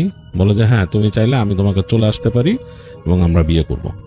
তো অনন তখন মোটামুটি সে এতটাই দুর্বল ছিল মালার প্রতি, অনন রাজি হয়ে যায় এবং সে ইমিডিয়েট ছুটি নিয়ে মালাকে নিয়ে সে চলে আসে শহরে এসে তার বাবা মার কাছে এনে বলে যে আমি ওকে বিয়ে করব, আমার সাথে ওর পরিচয় হয়েছে এবং আমি ওকে পছন্দ করি। তো অননের বাবা মা তার সাথে বেশ ফ্রি ছিল, তারা বেশ কিছুক্ষণ কথা বলে মালার সাথে, তাদেরও পছন্দ হয়, কিন্তু তাদের কথা হচ্ছে যে মালার বাবা মার সাথে কথা না বলে কিভাবে কি হবে। তো মালা তখন বলে যে আমার মা নাই, আমার বাবা আছে, কিন্তু আমার বাবা আমার প্রতি খুব একটা কেয়ার করে না, কিন্তু সে আবার আমাকে কন্ট্রোলে রাখতে চায়। এরকম শুনলে হয়তো সে আমি বিয়ে করলে সে আমাকে আর দেখতে চাইবে না কখনো, কিন্তু আমি অননকে পছন্দ করি। যাই হোক, অননের মা বেশ কথাবার্তা বলে তাদেরকে বলে যে ঠিক আছে, যদি এরকম হয় কাকে আমি তোমার গার্ডিয়ান বানাবো। তখন মালা চুপ করে থাকে। তো ওই সময় অনন তার এক মামা ছিল, মামাকে বলে কনভিন্স করে, এবং তারপর যাই হোক তাদের বিয়ে হয়। তারা শহরে তাদের বিয়ের সময়টা কাটায়, এবং বিয়ে শাদী করার কয়েকদিন পরে অনন ফিরে আসে। আবার সে চাকরিতে ছুটি নিয়ে গেছিল। সে যখন ফিরে আসে তার চা বাগান এলাকায়, সে মনে করে যে এখানে কোনো সমস্যা হয়েছে নাকি, তার এখানে এসে আবার মালার বাবা সমস্যা করছে নাকি। মালা তাকে বারবার বলছে যে কোনো সমস্যা হবে না, আমার বাবা যদি জানে যে আমি এরকম বিয়ে করছি এবং আমি তাকে জানানোর ব্যবস্থা করে দিব, সে জানলে হয়তো আমার প্রতি খুব রাগ করবে, আমার সাথে কথা বলবে না, বাট একসময় ঠিক হয়ে যাবে, এটা কোনো ব্যাপার না। তো অননের কাছে ব্যাপারটা একটু মানে অন্যরকম লাগলেও ভয়ও পাচ্ছিল সে, যে পরবর্তীতে তার কোনো সমস্যা না, মানে বদনাম না হয় এখানে। তো এগুলো চিন্তা করতে করতে তারপরও সে চলে আসে, আবার জয়েন করে তার কাজে, দেখে যে না কোনো সমস্যা নাই। তার বউ নিয়ে আসছে, তবে মালা তাকে বলে দেয় যে তুমি কিন্তু এখানে কাউকে বলবা না যে তুমি আমার সাথে কিভাবে পরিচয় হয়েছে, কি তুমি বলবা যে তোমার আমার সাথে শহরেই তোমার দেখা সাক্ষাৎ বিয়ে, এরকম এখানকার লোকজনকে কিচ্ছু বলো না। তখন চিন্তা করে যে ওকে চিনে ফেলবে নাকি, পরে দেখে যে না, মানে তার ওয়াইফকে দেখে কেউ কিছু বলে নাই, তারা মনে করছে আসলেই মনে হয় স্যার শহরে যে বিয়ে করে আসছে। তো যাই হোক, তারা ওখানে থাকে এবং তাদের জীবন চলতে থাকে, সুখের সংসার। হাজব্যান্ড ওয়াইফ দুইজনে ওখানে বের, মানে তার ওয়াইফ বাসায় থাকে, সন্ধ্যার পর দুইজনে বের হয়, হাঁটাচলা করে। তার ওখানে যারা কেয়ারটেকার আছে তারাও তার ওয়াইফকে সম্মান করে। তো অনেকের কাছে একটু অবাক লাগে যে মালা যদি এইখানকার কাছাকাছির মেয়ে হয়ে থাকে, তাকে এখানকার কোনো শ্রমিক বা কেউই চিনে না, বা কেউই তাকে সেইভাবে কোনো অ্যাড্রেস করে না, বা চিনে এরকম বলে না, বা কানা ঘুষা এরকম সে কোনোদিন শুনে নাই। এমনকি তার সবচেয়ে বেশি তাকে যে বদার করতো তার কেয়ারটেকার, সেও কিছু বলে নাই। এটা একটু অনন্যের কাছে অবাক লাগে। তো যাই হোক, খুব শান্তিতেই চলতেছিল তাদের জীবন। তবে সে একটা অবাক কাণ্ড দেখতো যে মাঝে মাঝে তার ওয়াইফ গান গাইতো, এবং সেই গানের সুর অন্যরকম পুরাই, মানে এবং অনেক সময় সে গানের কথাও বুঝতো না, গুনগুন গান গাচ্ছে একা একা বসে। তো এইটা অনন্যের কাছে একটু ডিফারেন্ট লাগতো। সে বলতো এই গান কোত্থেকে শিখছো? তো সে বলে আমার মা গাইতো এই গান। তো এটা শুনে অনন বলে যে তোমার আম্মা কি ডিফারেন্ট ল্যাঙ্গুয়েজে গান গাইতো? যাক, আমি তো কিছু বুঝি না। তো যাই হোক, এইভাবে সময় কাটতে কাটতে এক সময় মালা কনসিভ করলো, এবং কনসিভ করার পর অন্যের কাছে তো একটা ডিফারেন্ট এক্সপিরিয়েন্স যে তাদের সংসারে আরেকজন আসবে। তো খুব খুশি, এবং এরকম করতে করতে এক সময় তাদের সন্তানও হলো। এবং সন্তান যখন হয়েছে তখন শহরে নিয়ে গেছিল। বাচ্চা হওয়ার পর আবার বাচ্চা নিয়ে তারা আসলো এখানে, এসে মোটামুটি করতেছে। তো তাদের এখানে একজন মহিলাকে রাখছিল দেখাশোনার জন্য কিছুদিন। তো তারপর দেখা গেল যে সামহাও মালা বললো যে না, আমি আর কাউকে রাখতে চাই না, এখানে রাখতে চাই না, মহিলার দরকার নেই, আমি একাই বাচ্চাকে দেখবো। তো অনন একটু প্রথমে গাইগুই করলো, পরে বললো যে আচ্ছা ঠিক আছে। অনেক কিছুই মোটামুটি তাদের রেস্ট্রিক্টেড হয়ে গেছে, তারা এখন আর আগের মতো ঘোরাঘুরি করতে পারে না, এরকম অবস্থা। তো এর মাঝে অননের কয়েকজন মানুষের সাথে পরিচয় হয়েছে, ওখানকার কাছাকাছি কয়েকজন মানে লোকের সাথে, তারা মোটামুটি ওখানে ব্যবসা করে ইত্যাদি। তাদের সাথে গল্প গুজব করে অনন, মাঝে মাঝে তাদের সাথে দেখা করে। যেহেতু এখন তো আর মালাও বের হয় না, সে মালাকে নিয়েও বেরোতে পারে না, এরকম অবস্থা। তো একদিন রাতে মানে সন্ধ্যার পরে অনন বলল যে আমি আমার ওই যে আসলাম ভাই যে আছে ওনার সাথে একটু দেখা করি, ওনার ওখানে যে আড্ডা দিয়ে আমি রাত্রে আসতেছি, আস্তে আস্তে রাত হয়ে যাবে, হয়তো 10টার মধ্যে আমি চলে আসবো। তো মালা বললো আচ্ছা ঠিক আছে। তো অনন বেরোলো বাসা থেকে, তখন 7টা 7:30 বাজে এরকম। বের হয়ে সে তার মোটর সাইকেলটা নিল, ওইটা স্টার্ট দিয়ে সে চলে গেল। তো গেছে সে ওই আসলাম সাহেবের ওখানে যে তারা গল্প গুজব করলো আড্ডাটা দিয়ে। তো আসলাম সাহেবের বাসার থেকে সে বের হয়েছে, বের হয়ে আবার আসতেছে। তো মোটর বাইক নিয়ে আসতে আসতে, মোটর বাইকটা সবসময় চালানো পড়ে না, তো সে বাসার বেশ খানিকটা আগে আসতে মোটর সাইকেলটা মানে কাজ করতেছে না, মানে বন্ধ হয়ে গেছে। তো অনেক চেষ্টা করলো অনন, স্টার্ট হচ্ছে না। সে মোটরসাইকেলটাকে ঠেলে এগোনো শুরু করলো। তো খুব কষ্ট হচ্ছে, রাস্তাটা যদিও একটু উঁচা নিচা, যেখান দিয়ে সে গেছে আর কি। সে আসলাম সাহেবের বাসা ছিল আবার ওই যে চা বাগানের ভেতর দিয়ে না, ওই পাশ থেকে বেরোইতে হইতো। ওইটা খুব একটা উঁচা নিচা রাস্তা না, ঠেলতে কষ্ট হচ্ছে কিন্তু আসতে পারতেছে আর কি। অনেক কষ্টে ঘেমে নিয়ে যাচ্ছে অনন। তো ঠেলতে ঠেলতে একসময় সে চলে আসলো তার বাসার কাছাকাছি এক জায়গায়। তো এখানে সে বুঝলো যে এইখানে সে দেখতেছে যে তার ওইখানকার একজন চা বাগানের একজন কর্মকর্তার বাসা আছে। তো তার ওইখানে গেল, সে যে নক করলো, বললো যে রাত্রেবেলা ডিস্টার্ব করার জন্য দুঃখিত আপনাকে, বাইকটা আপনার এখানে রেখে যাই। তো লোকটা বললো যে আচ্ছা স্যার রেখে যান, অসুবিধা নাই, কালকে ব্যবস্থা করবো না ঠিক করে, আর স্টার্ট হইতেছে না, আমি জায়গা হেঁটে ভাই। বললো আপনি এগিয়ে দিই স্যার, রাত হয়েছে। বলো না কিচ্ছু লাগবে না। তো বাইকটা রেখে সে হেঁটে বাসার দিকে রওনা দেয়। তো হেঁটে হেঁটে যখন বাসার কাছাকাছি চলে আসছে সে, বাসা দেখা যাচ্ছে এখান থেকে। তো রাতের বেলা অন্যরকম একটা পরিবেশ, এবং তখন বেশ রাত হয়ে গেছে, প্রায় 10টার উপরে বাজে এরকম সময়। তো সে দেখতেছে তার বাসাটা এখান থেকে। তো বাসাটার হঠাৎ করে সে পেছন দিকে দেখলো, বাসার পেছনটা দেখা যায় সাইডে, মনে হচ্ছে আলোর মতো, মানে মানে আলোর কুণ্ডুলির মতো এরকম বেশ উঁচু কিছু তার বাসার থেকে উড়ে উপর দিকে চলে গেল। 3টা এরকম শ্যাট করে 3টা আলোর কুণ্ডুলির মতো উড়ে চলে গেল, আলোর বল, এবং বলগুলো রেডিয়াস বেশ বড়, মানুষের সমান হবে। তো এটা দেখে অনন অবাক হলো, এটা কি উল্কার মতো, কিন্তু বাসার থেকে উপর দিকে উঠে গেছে, উড়ে স্যাঁত করে গেছে। তো অনন দেখে একটু থতমত খেয়ে সে দ্রুত চলা শুরু করছে, খুব দ্রুত মানে দৌড়াচ্ছে আর কি, হেঁটে হেঁটে যাচ্ছে। তো বাসার সিঁড়ি ছিল কয়েক ধাপ, তো ওইখানে এসে সে শুনতেছে মনে হচ্ছে তার বাসার মধ্যে তার ওয়াইফ কথা বলতেছে, কণ্ঠ শুনতেছে ওয়াইফের, একটু জোরে জোরে কথা বলতেছে কিছু একটা।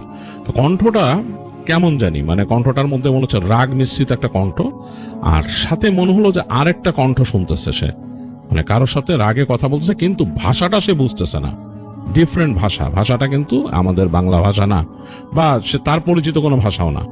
অন্য হয়তো ইংরেজি জানতো, হিন্দি উর্দু এগুলো জানতো, এগুলোর কিছুই না, ডিফারেন্ট একটা ভাষায় মনে হচ্ছে তর্ক করতেছে কার সাথে, তার ওয়াইফের কণ্ঠ। তো অনন একটু মানে থতমত খেয়ে যায়, সে আস্তে আস্তে করে সিঁড়িতে আর পা দেয় না, বুঝতে চেষ্টা করে কার সাথে কথা বলতেছে তার ওয়াইফ। তো সে পা টিপে টিপে চলে আসে গেটের কাছে, তো গেটটা দেখতেছে সে ভেজানো, তো গেটটা আস্তে করে সে সরায়, কোনো শব্দ হয় না। সে তাকায় দেখে তার স্ত্রী ওখানে দাঁড়ায় আছে, মাটির থেকে প্রায় 6 ইঞ্চি উপরে হবে তার স্ত্রী দাঁড়ানো, আর এক হাত দিয়ে সে তার বাচ্চার দোলনাটাকে ধাক্কা দিচ্ছে, মানে ঠেলতেছে আস্তে আস্তে। বাচ্চার দোলনাটা বেশ দূরে কিন্তু তার থেকে, মানে তার হাত স্ট্রেচ হয়ে ওখানে দোলনা ঠেলতেছে সে।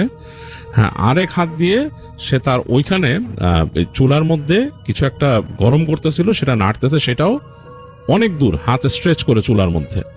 আর যে জায়গাটা দাঁড়া আছে তার সামনেই হচ্ছে তাদের একটা খোলা ছিল দরজার মতো, এই পাশে একটা বারান্দার মতো, সেইখানে সে মনে হলো কেউ একজন দাঁড়ায় আছে, একটা অবয়বের মতো চোখ দুটো জ্বলতেছে ওইখানে, সেটার সাথেই তার স্ত্রী এভাবে কথা বলতেছে। কিন্তু এই দৃশ্যটা এতই অবাস্তব যে মাটি থেকে একটু উপরে তার স্ত্রী ভেসে আছে এবং দুইটা হাত দুই দিকে, একটা দিয়ে দোলনা ঠেলতেছে, একটা হাত দিয়ে কড়াইয়ের মধ্যে কি নাড়তেছে সে, আর জোরে জোরে কথা বলতেছে ওই ভাষায়।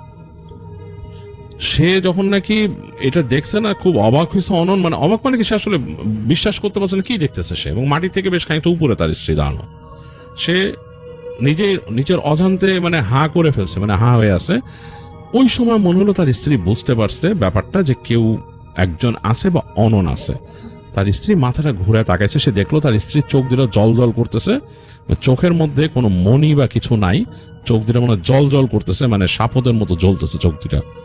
এবং তাকে দেখে মনে হলো তার স্ত্রী কেমন জানি হয়ে গেল, মানে চুলগুলা কেমন ছেড়ে দিল, আর 1 সেকেন্ডের মধ্যে দুইটা হাত নর্মাল হয়ে গেল, আবার ওই যে যেখানে ছিল এসে পড়লো। এবং অননের আর কিছু মনে নাই, অননের মনে হলো একটা বাতাসের মতো তার গায়ে লাগছে, একটা হাওয়ার মতো গায়ে লাগলো, অননের কিছু মনে নাই, অনন ওখানে ধূপ করে পড়ে গেছে। তো অননের যখন হুঁশ ফিরছে অনেক রাত, তখন সে তাকায় দেখতেছে ঘরের মধ্যে কেউ নাই, ঘরের মধ্যে জাস্ট রাতে নিঃশব্দর শব্দ আসতেছে, ঘরটা খালি। সে তাকায় দেখলো এদিক ওদিক কেউ নাই, পুরা ঘরটা ফাঁকা ফাঁকা লাগতেছে, এবং ঘরের মধ্যে আলোও নাই, মানে ঘরটা অন্ধকার। এই জানালার ফাঁক ফোকর দিয়ে যে আলো আসতেছে সেটা। অনন এক লাফ দিয়ে উঠছে, সে চিন্তা করলো সে কি হলো, কি দেখলো, এতক্ষণ কি দেখছে, এটা কি দেখে পড়লো এখানে। সে পুরো ঘটনাটা রিকল করার চেষ্টা করলো। সে একটা লাফ দিয়ে, অনন বেশ লম্বা ছিল, সে একটা লাফ দিয়ে তার এখানে যে সোফা ছিল সোফা ক্রস করে সে গেল ফার্স্টে বাচ্চার দোলনার কাছে। যে দেখলো বাচ্চা ঘুমাচ্ছে, বাচ্চার মাথার কাছে জানলার উপর পর্দা দিয়ে, সে পর্দা দিয়ে হালকা আলো এসে বাচ্চার গায়ে পড়ছে, বাচ্চাটা ঘুমাচ্ছে। সে তারপর লাফ দিয়ে গেল তার রুমের দিকে, বেডরুমে। রুমে কেউ নাই, সারা বাসা তন্ন তন্ন করে খুঁজলো, তার স্ত্রী নাই বাসায়, কোথাও কিছু নাই। তার চুলার মধ্যে যা খাবার ছিল কি ছিল, ওইটা চুলা বন্ধ করা, ওইটা চুলার উপরে আছে, বাসার মধ্যে কেউ নাই। অনন্ত মানে এখন চিৎকার করবে না কি করবে সে বুঝে পাচ্ছে না। সে বাচ্চাটাকে কোলে নিল, নিয়ে দৌড়ায় নেমে গেল সিঁড়ি দিয়ে, নেমে তার যে কেয়ারটেকারের দরজায় ধুমধাম ধুমধাম করে সে নক করলো। কেয়ারটেকার ভয়ে বাঁচে না, কেয়ারটেকার একটু পর উঠে আসছে, বলছে কি হয়েছে স্যার, চোখ চোখ ঘুম তার ইসে, লাইটটা জ্বালা, কি হয়েছে স্যার, বলে যে আমার বউ হারাই গেছে, আমার বউ হারাই গেছে। তারপর উদ্ভ্রান্তের মতো বলতেছে।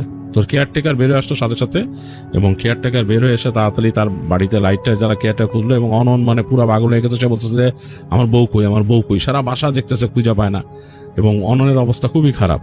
তো তখন কেয়ারটেকার তাকে রেখে দৌড় দিল আরো যে ওদের 2-1 কলিগ ছিল তাদের ডেকে আনতে।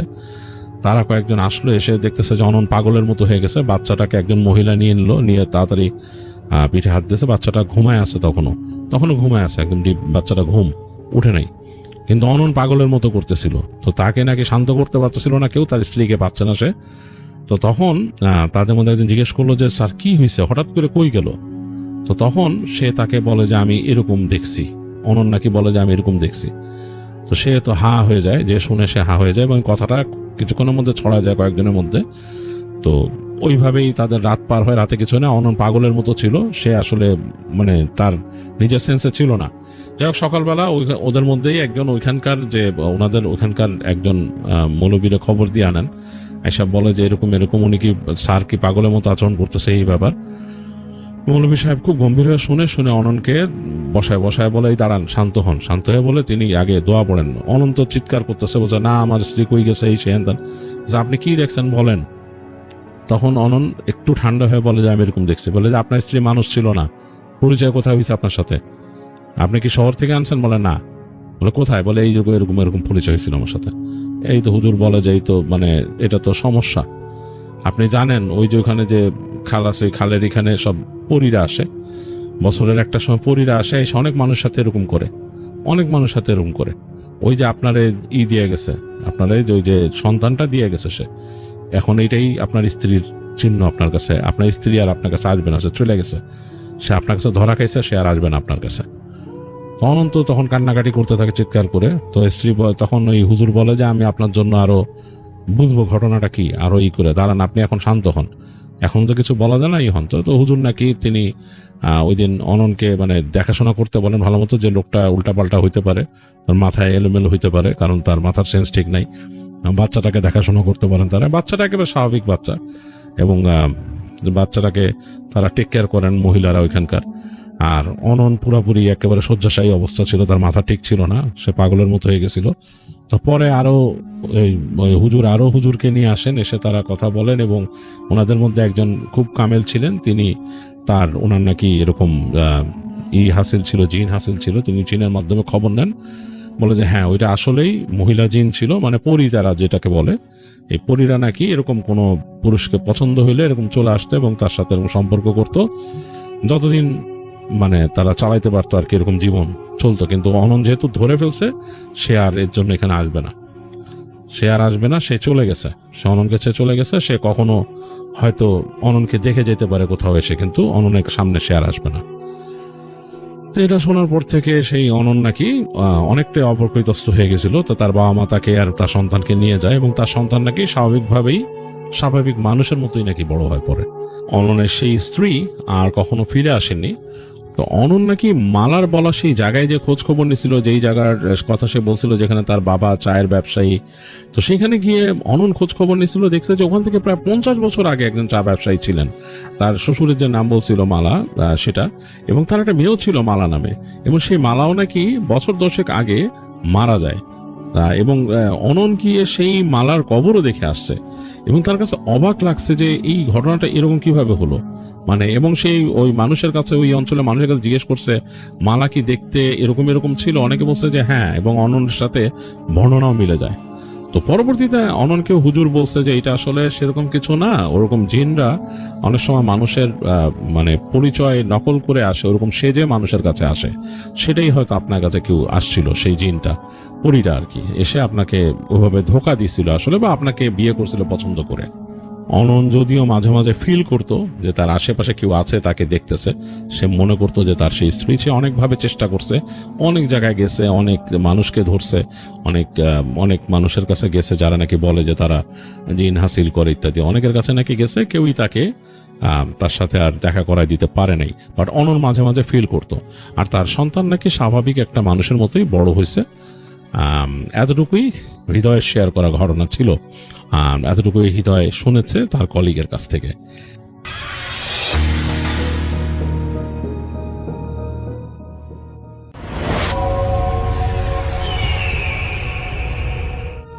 ধন্যবাদ রাসেল ভাই আমাকে পুনরায় ঘটনা বলার সুযোগ দেওয়ার জন্য। আমার নাম হচ্ছে রিপন, আমি এসেছি লালমিনার থেকে। রাসেল ভাই, এখন যে ঘটনাটা আমি আপনাকে শেয়ার করব, এই ঘটনাটা আমাকে পাঠিয়েছেন, তার নাম হলো শামীম, তার বাড়ি নড়াইল জেলার লোহাগড়া উপজেলায়। তো আমি চেষ্টা করব শামীম ভাইয়ের মতো করে ঘটনাটা আপনাকে শেয়ার করার। তো রাসেল ভাই, ঘটনাটা শামীম ভাইয়ের নিজের জীবনের। কয়েক বছর আগে তার দাদি অসুস্থ হয়ে লোহাগড়ায় এক গ্রামীণ হাসপাতালে ভর্তি ছিলেন। সেখানে এক বর্ষা রাতে আসলে তার দাদি অসুস্থ হয়েছিল, এবং তাকে তাড়াহুড়ো করে হাসপাতালে নিয়ে আসা হয়, এবং এই হাসপাতালে আসলে এই শামীম ভাইয়ের সাথে একটা ভৌতিক ঘটনা ঘটে, সেটাই তিনি শেয়ার করেছেন। তো আমি ঘটনা চলে যাচ্ছি। তো শামীম ভাইয়ের দাদি যখন হাসপাতালে ভর্তি, তখন বাইরে মুষলধারে বৃষ্টি হচ্ছিল। গ্রামের হাসপাতাল, তাই আসলে রাসেল ভাই চারপাশে প্রচুর গাছপালা, তো প্রচুর প্রচুর গাছপালা, এই জন্য আসলে পরিবেশটা কীরকম অন্ধকার অন্ধকার। তো সেদিন আসলে রাত তখন প্রায় 1টা বাজে। তো শামীম ভাই দাদির বেডের পাশে টুল নিয়ে বসেছিলেন। তো ওয়ার্ডে আরও 4-5 জন রোগী ছিল। সেই ওয়ার্ডটায় যেহেতু বৃষ্টিকাল, এইসব বৃষ্টির সময় আসলে হাসপাতালে একটু রোগী কম হয়, বিশেষ করে গ্রামের এদিকে, কারণ ওই ধরনের আসলে ভালো চিকিৎসা পাওয়া যায় না, যার কারণে রোগী একটু কম হতো। তো তিনি হলো দেখেন যে তার দাদি বাদেও 4-5 জন আরও রোগী আছেন, কিন্তু বৃষ্টির শব্দ আসলে সব কিছু তাদের কাছে নিস্তব্ধ মনে হচ্ছে।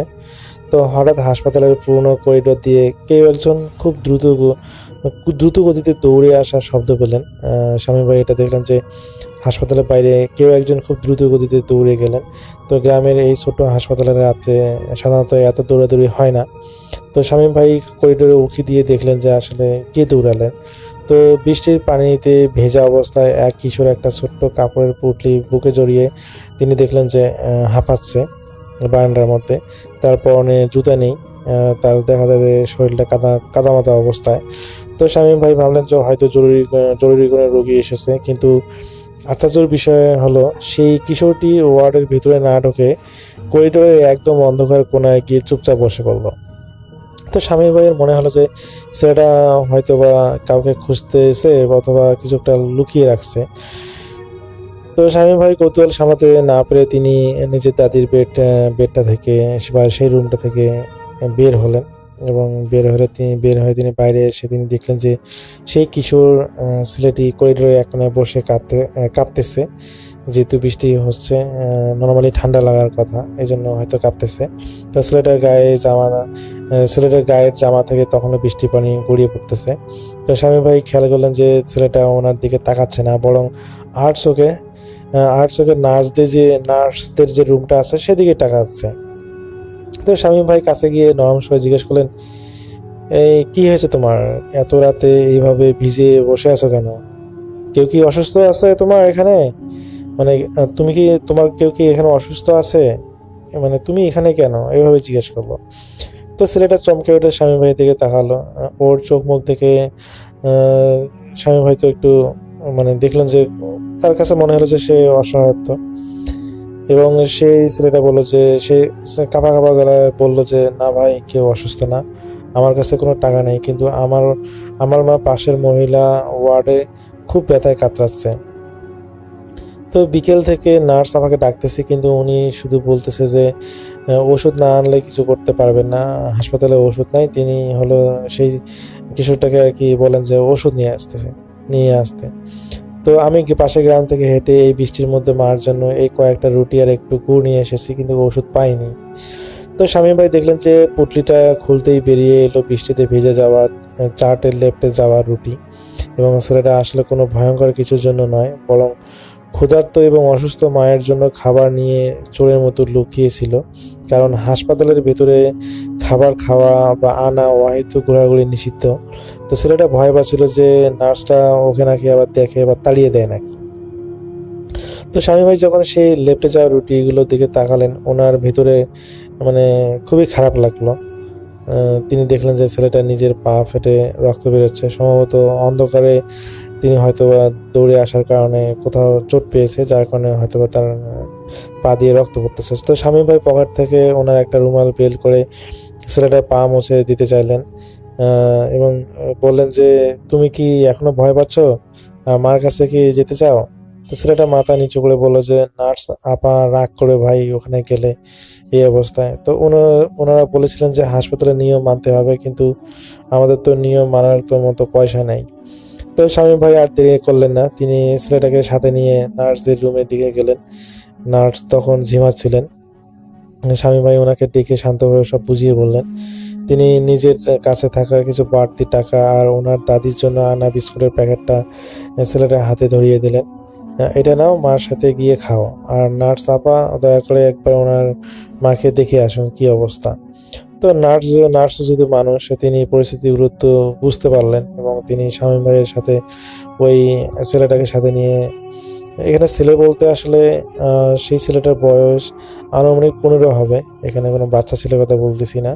তো তারা তিনজনে হলো ওই মহিলা ওয়ার্ডে গেলেন এবং শামীম ভাই দেখলেন অন্ধকার করিডোরে যে ছেলেটাকে ওনার প্রথম রহস্যময় এবং ভয়ঙ্কর মনে হচ্ছিল, সে আসলে একটা মমতাময়ী মার জন্য লড়ে যাওয়া এক সাহসী সন্তান। তো এরকমটা মনে হলো আর কি। তো রাসেল ভাই নার্স যখন সেই ছেলেটার সাথে ওয়ার্ডের ভিতর ঢুকলেন, শামীম ভাইও পিছনে পিছনে গিয়ে দাঁড়ালেন। দেখলেন যে এক কোনায় জীর্ণ চাদর গায়ে এক মধ্যবয়সী নারী যন্ত্রণায় কুকড়াচ্ছেন। ছেলেটা পাশে গিয়ে যখন ভেজা হাতে মায়ের কপালে হাত রাখলো, তখন সেই মহিলার মুখে যে প্রশান্তি দেখা গেল তা কোনো দামি ওষুধে সম্ভব ছিল না রাসেল ভাই। তো নার্স দ্রুত চেক আপ করে বুঝতে পারলেন যে মহিলার গ্যাস্ট্রিকের প্রচণ্ড ব্যথা হচ্ছে। তো তিনি শামীম ভাইয়ের দেয়া টাকায় দ্রুত কিছু প্রয়োজনীয় ওষুধ এনে দিলেন। কিছুক্ষণ পর ওষুধ খেয়ে মহিলারা কিছুটা আরাম পেল। তো ছেলেটা যখন পরম মমতায় ভিজে যাওয়া রুটিগুলো থেকে একটু একটু ছেড়ে মাকে মুখে তুলে দিচ্ছিলেন, তো শামীম ভাই আড়াল থেকে এই দৃশ্যটা দেখতেছিলেন এবং হাসপাতালে এই নিরানন্দ সারা দেয়ালগুলোর মাঝেও মানে একটু স্বর্গীয় ভালোবাসা তিনি দেখতে পেয়ে তার কাছে খুব ভালো লাগলো। তো বড় হওয়ার পর বৃষ্টি কমে গেল এবং দাদির অবস্থা স্থিতিশীল হওয়ায় শামীম ভাই যখন হাসপাতালের বাইরে একটু ফ্রেশ হতে গেলেন, তখন দেখলেন যে সেই ছেলেটা যাওয়ার জন্য প্রস্তুত। তো সে শামীম ভাইয়ের কাছে এসে নিচুভাবে সালাম করলো এবং ধীর গলায় বলল যে, ভাই, আপনার ঋণ শোধ করার আমার সামর্থ্য নেই, আল্লাহ যেন আপনার মঙ্গল করেন। তো শামীম ভাইও হলো কৃতজ্ঞতার সহিত আর কি তাকে বিদায় দিলেন। তো রাসেল ভাই, ঘটনা এখানে শেষ হলে ভালো হতো। এতক্ষণ যে ঘটনাটা বললাম যদিও ভয়ের ছিল না, কিন্তু রহস্যটা তখনই হয় যে পরের দিন যখন শামীম ভাই তার দাদিকে রিলিজ করা হয় এবং রিলিজ করার সময় ওই একই নার্স যখন তাদের ওয়ার্ডে আসছিল সবকিছু ঠিকঠাক আছে কিনা মানে রিলিজ করার জন্য, তো তখন আর কি শামীম ভাই জিজ্ঞেস করেন, আচ্ছা ওই মহিলাটার কি পরে গ্যাস্ট্রিকের সমস্যাটা দূর হয়েছে? তো সেই নার্সটাও অবাক হয়ে যান যে কোন মহিলাটা। তো তখন হলো শামীম ভাই সেই নার্সটাকে মনে করা দেওয়ার চেষ্টা করেন যে ওই যে কালকে রাতে একটা ছেলে যে এরকম পরে যে আপনাকে আমি বোঝাইলাম, বোঝানোর পরে যে আপনি হলো ওষুধ এনে দিলেন, সেই ছেলেটার কথা বলতেছি। ওর মার কি মানে এখন কি ঠিকঠাক আছে? এক রাতেই ঠিক হয়ে গেছে? তো এটা শুনে তো নার্সটা বেশ অবাক হলেন এবং বললেন যে, আরে কি বলেন, কালকে আপনার সাথে আবার আমার কখন কথা হলো? কালকে তো আপনি আমার সাথে কোনো কথাই বলেননি। আমি তো জাস্ট আপনার দাদির এখানে এসে চেক আপ করে চলে গিয়েছিলাম, কই আপনার সাথে তো আমার কোনো কথা হয় নাই। এটা শুনে তো শামীম ভাই বেশ অবাক হন যে কি কয় এই নার্স, বলে কি? বলে যে পরে হলো ওই শামীম ভাই ডিটেলস সমস্ত ঘটনা বলে যে এরকম ওই ওয়ার্ডে যে মহিলারা ছিল, পরে হলো আপনি হলো ওষুধ এনে দিলেন, আপনি এবং আমি ওই ছেলেটার সহজে গেলাম, মনে নেই? পরে রাসেল ভাই তখন হলে ওই নার্সটা বললেন যে, আরে না, আপনি ভুল বলতেছেন, কালকে তো এই ধরনের কোনো মহিলা বা কোনো ছেলে আসে নাই, আপনি কি সব বলতেছেন? তো স্বামী ভাই কোনো কিছুই বুঝতেছিল না যে কি বলে এই নার্স। কালকে এই ঘটনা ঘটলো আর আজকে দিনের মধ্যে সে সব কিছু ভুলে গেছে। তো এখানে আসলে স্বামী ভাই যেটা বলছিল যে, আরে আপনার মনে হয় কোনো ভুল হচ্ছে, আপনি হয়তো ভুলে গেছেন, মানে দুইজনের এইটা বিষয়ে একটু আর কি কথা হচ্ছে। তো ওখানে সেকেন্ড একটা নার্স আসে, যেটা ওই নার্সটার একটা হলো সহকারী। তো তিনি এসে বলেছেন কি হয়েছে। পরে ওই শামীম ভাই যে নার্সটাকে আর কি কাল গত রাতে দেখেছেন, তার ওই সহযোগী নার্সটা আর কি বলতেছে, যখন জিজ্ঞেস করলো যে কী হয়েছে, তখন এই নার্সটা বলে যে এরকম বলতো, কালকে আমি রাতে ডিউটিতেই আসিনি, মানে সারা রাত ডিউটিতেই থাকিনি, আমি হলো এনার চেক আপ করেই বাসা চলে গেছিলাম।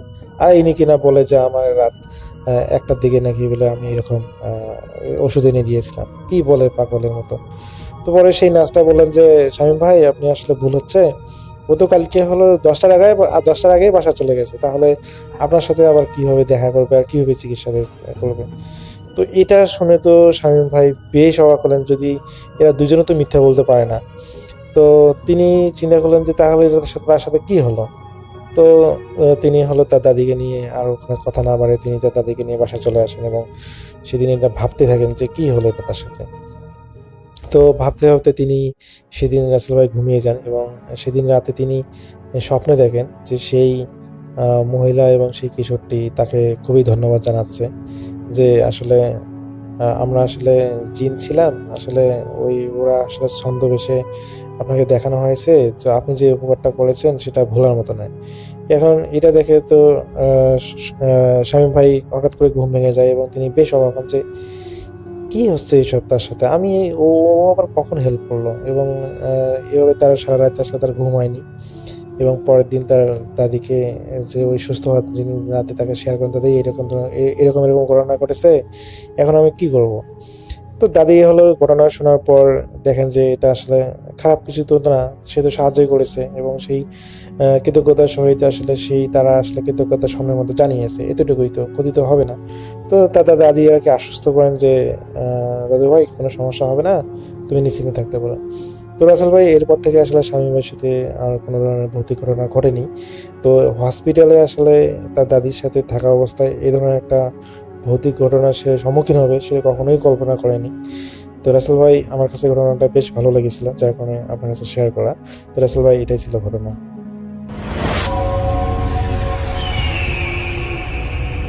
হ্যালো লিসেনার্স, আশা করি ঘটনাগুলো আপনাদের ভালো লেগেছে। আমি চেষ্টা করেছি বাছাই করে ঘটনাগুলো আপনাদের মাঝে শেয়ার করার। আমি প্রতিদিনই ঘটনাগুলো বাছাই করে আপনাদের মাঝে একটি করে এপিসোড শেয়ার করার চেষ্টা করি। যদি আমার ঘটনাগুলো একটু ভালো লাগে তাহলে অবশ্যই এই চ্যানেলটি সাবস্ক্রাইব করবেন। আর আপনারা কোথা থেকে এই ঘটনাগুলো শুনতেছেন, যদি আপনাদের ঠিকানাগুলো জানান তাহলে আমি অনেক কৃতজ্ঞ হব। তাহলে আমি বুঝতে পারবো যে আপনারা কোথা থেকে শুনতেছেন।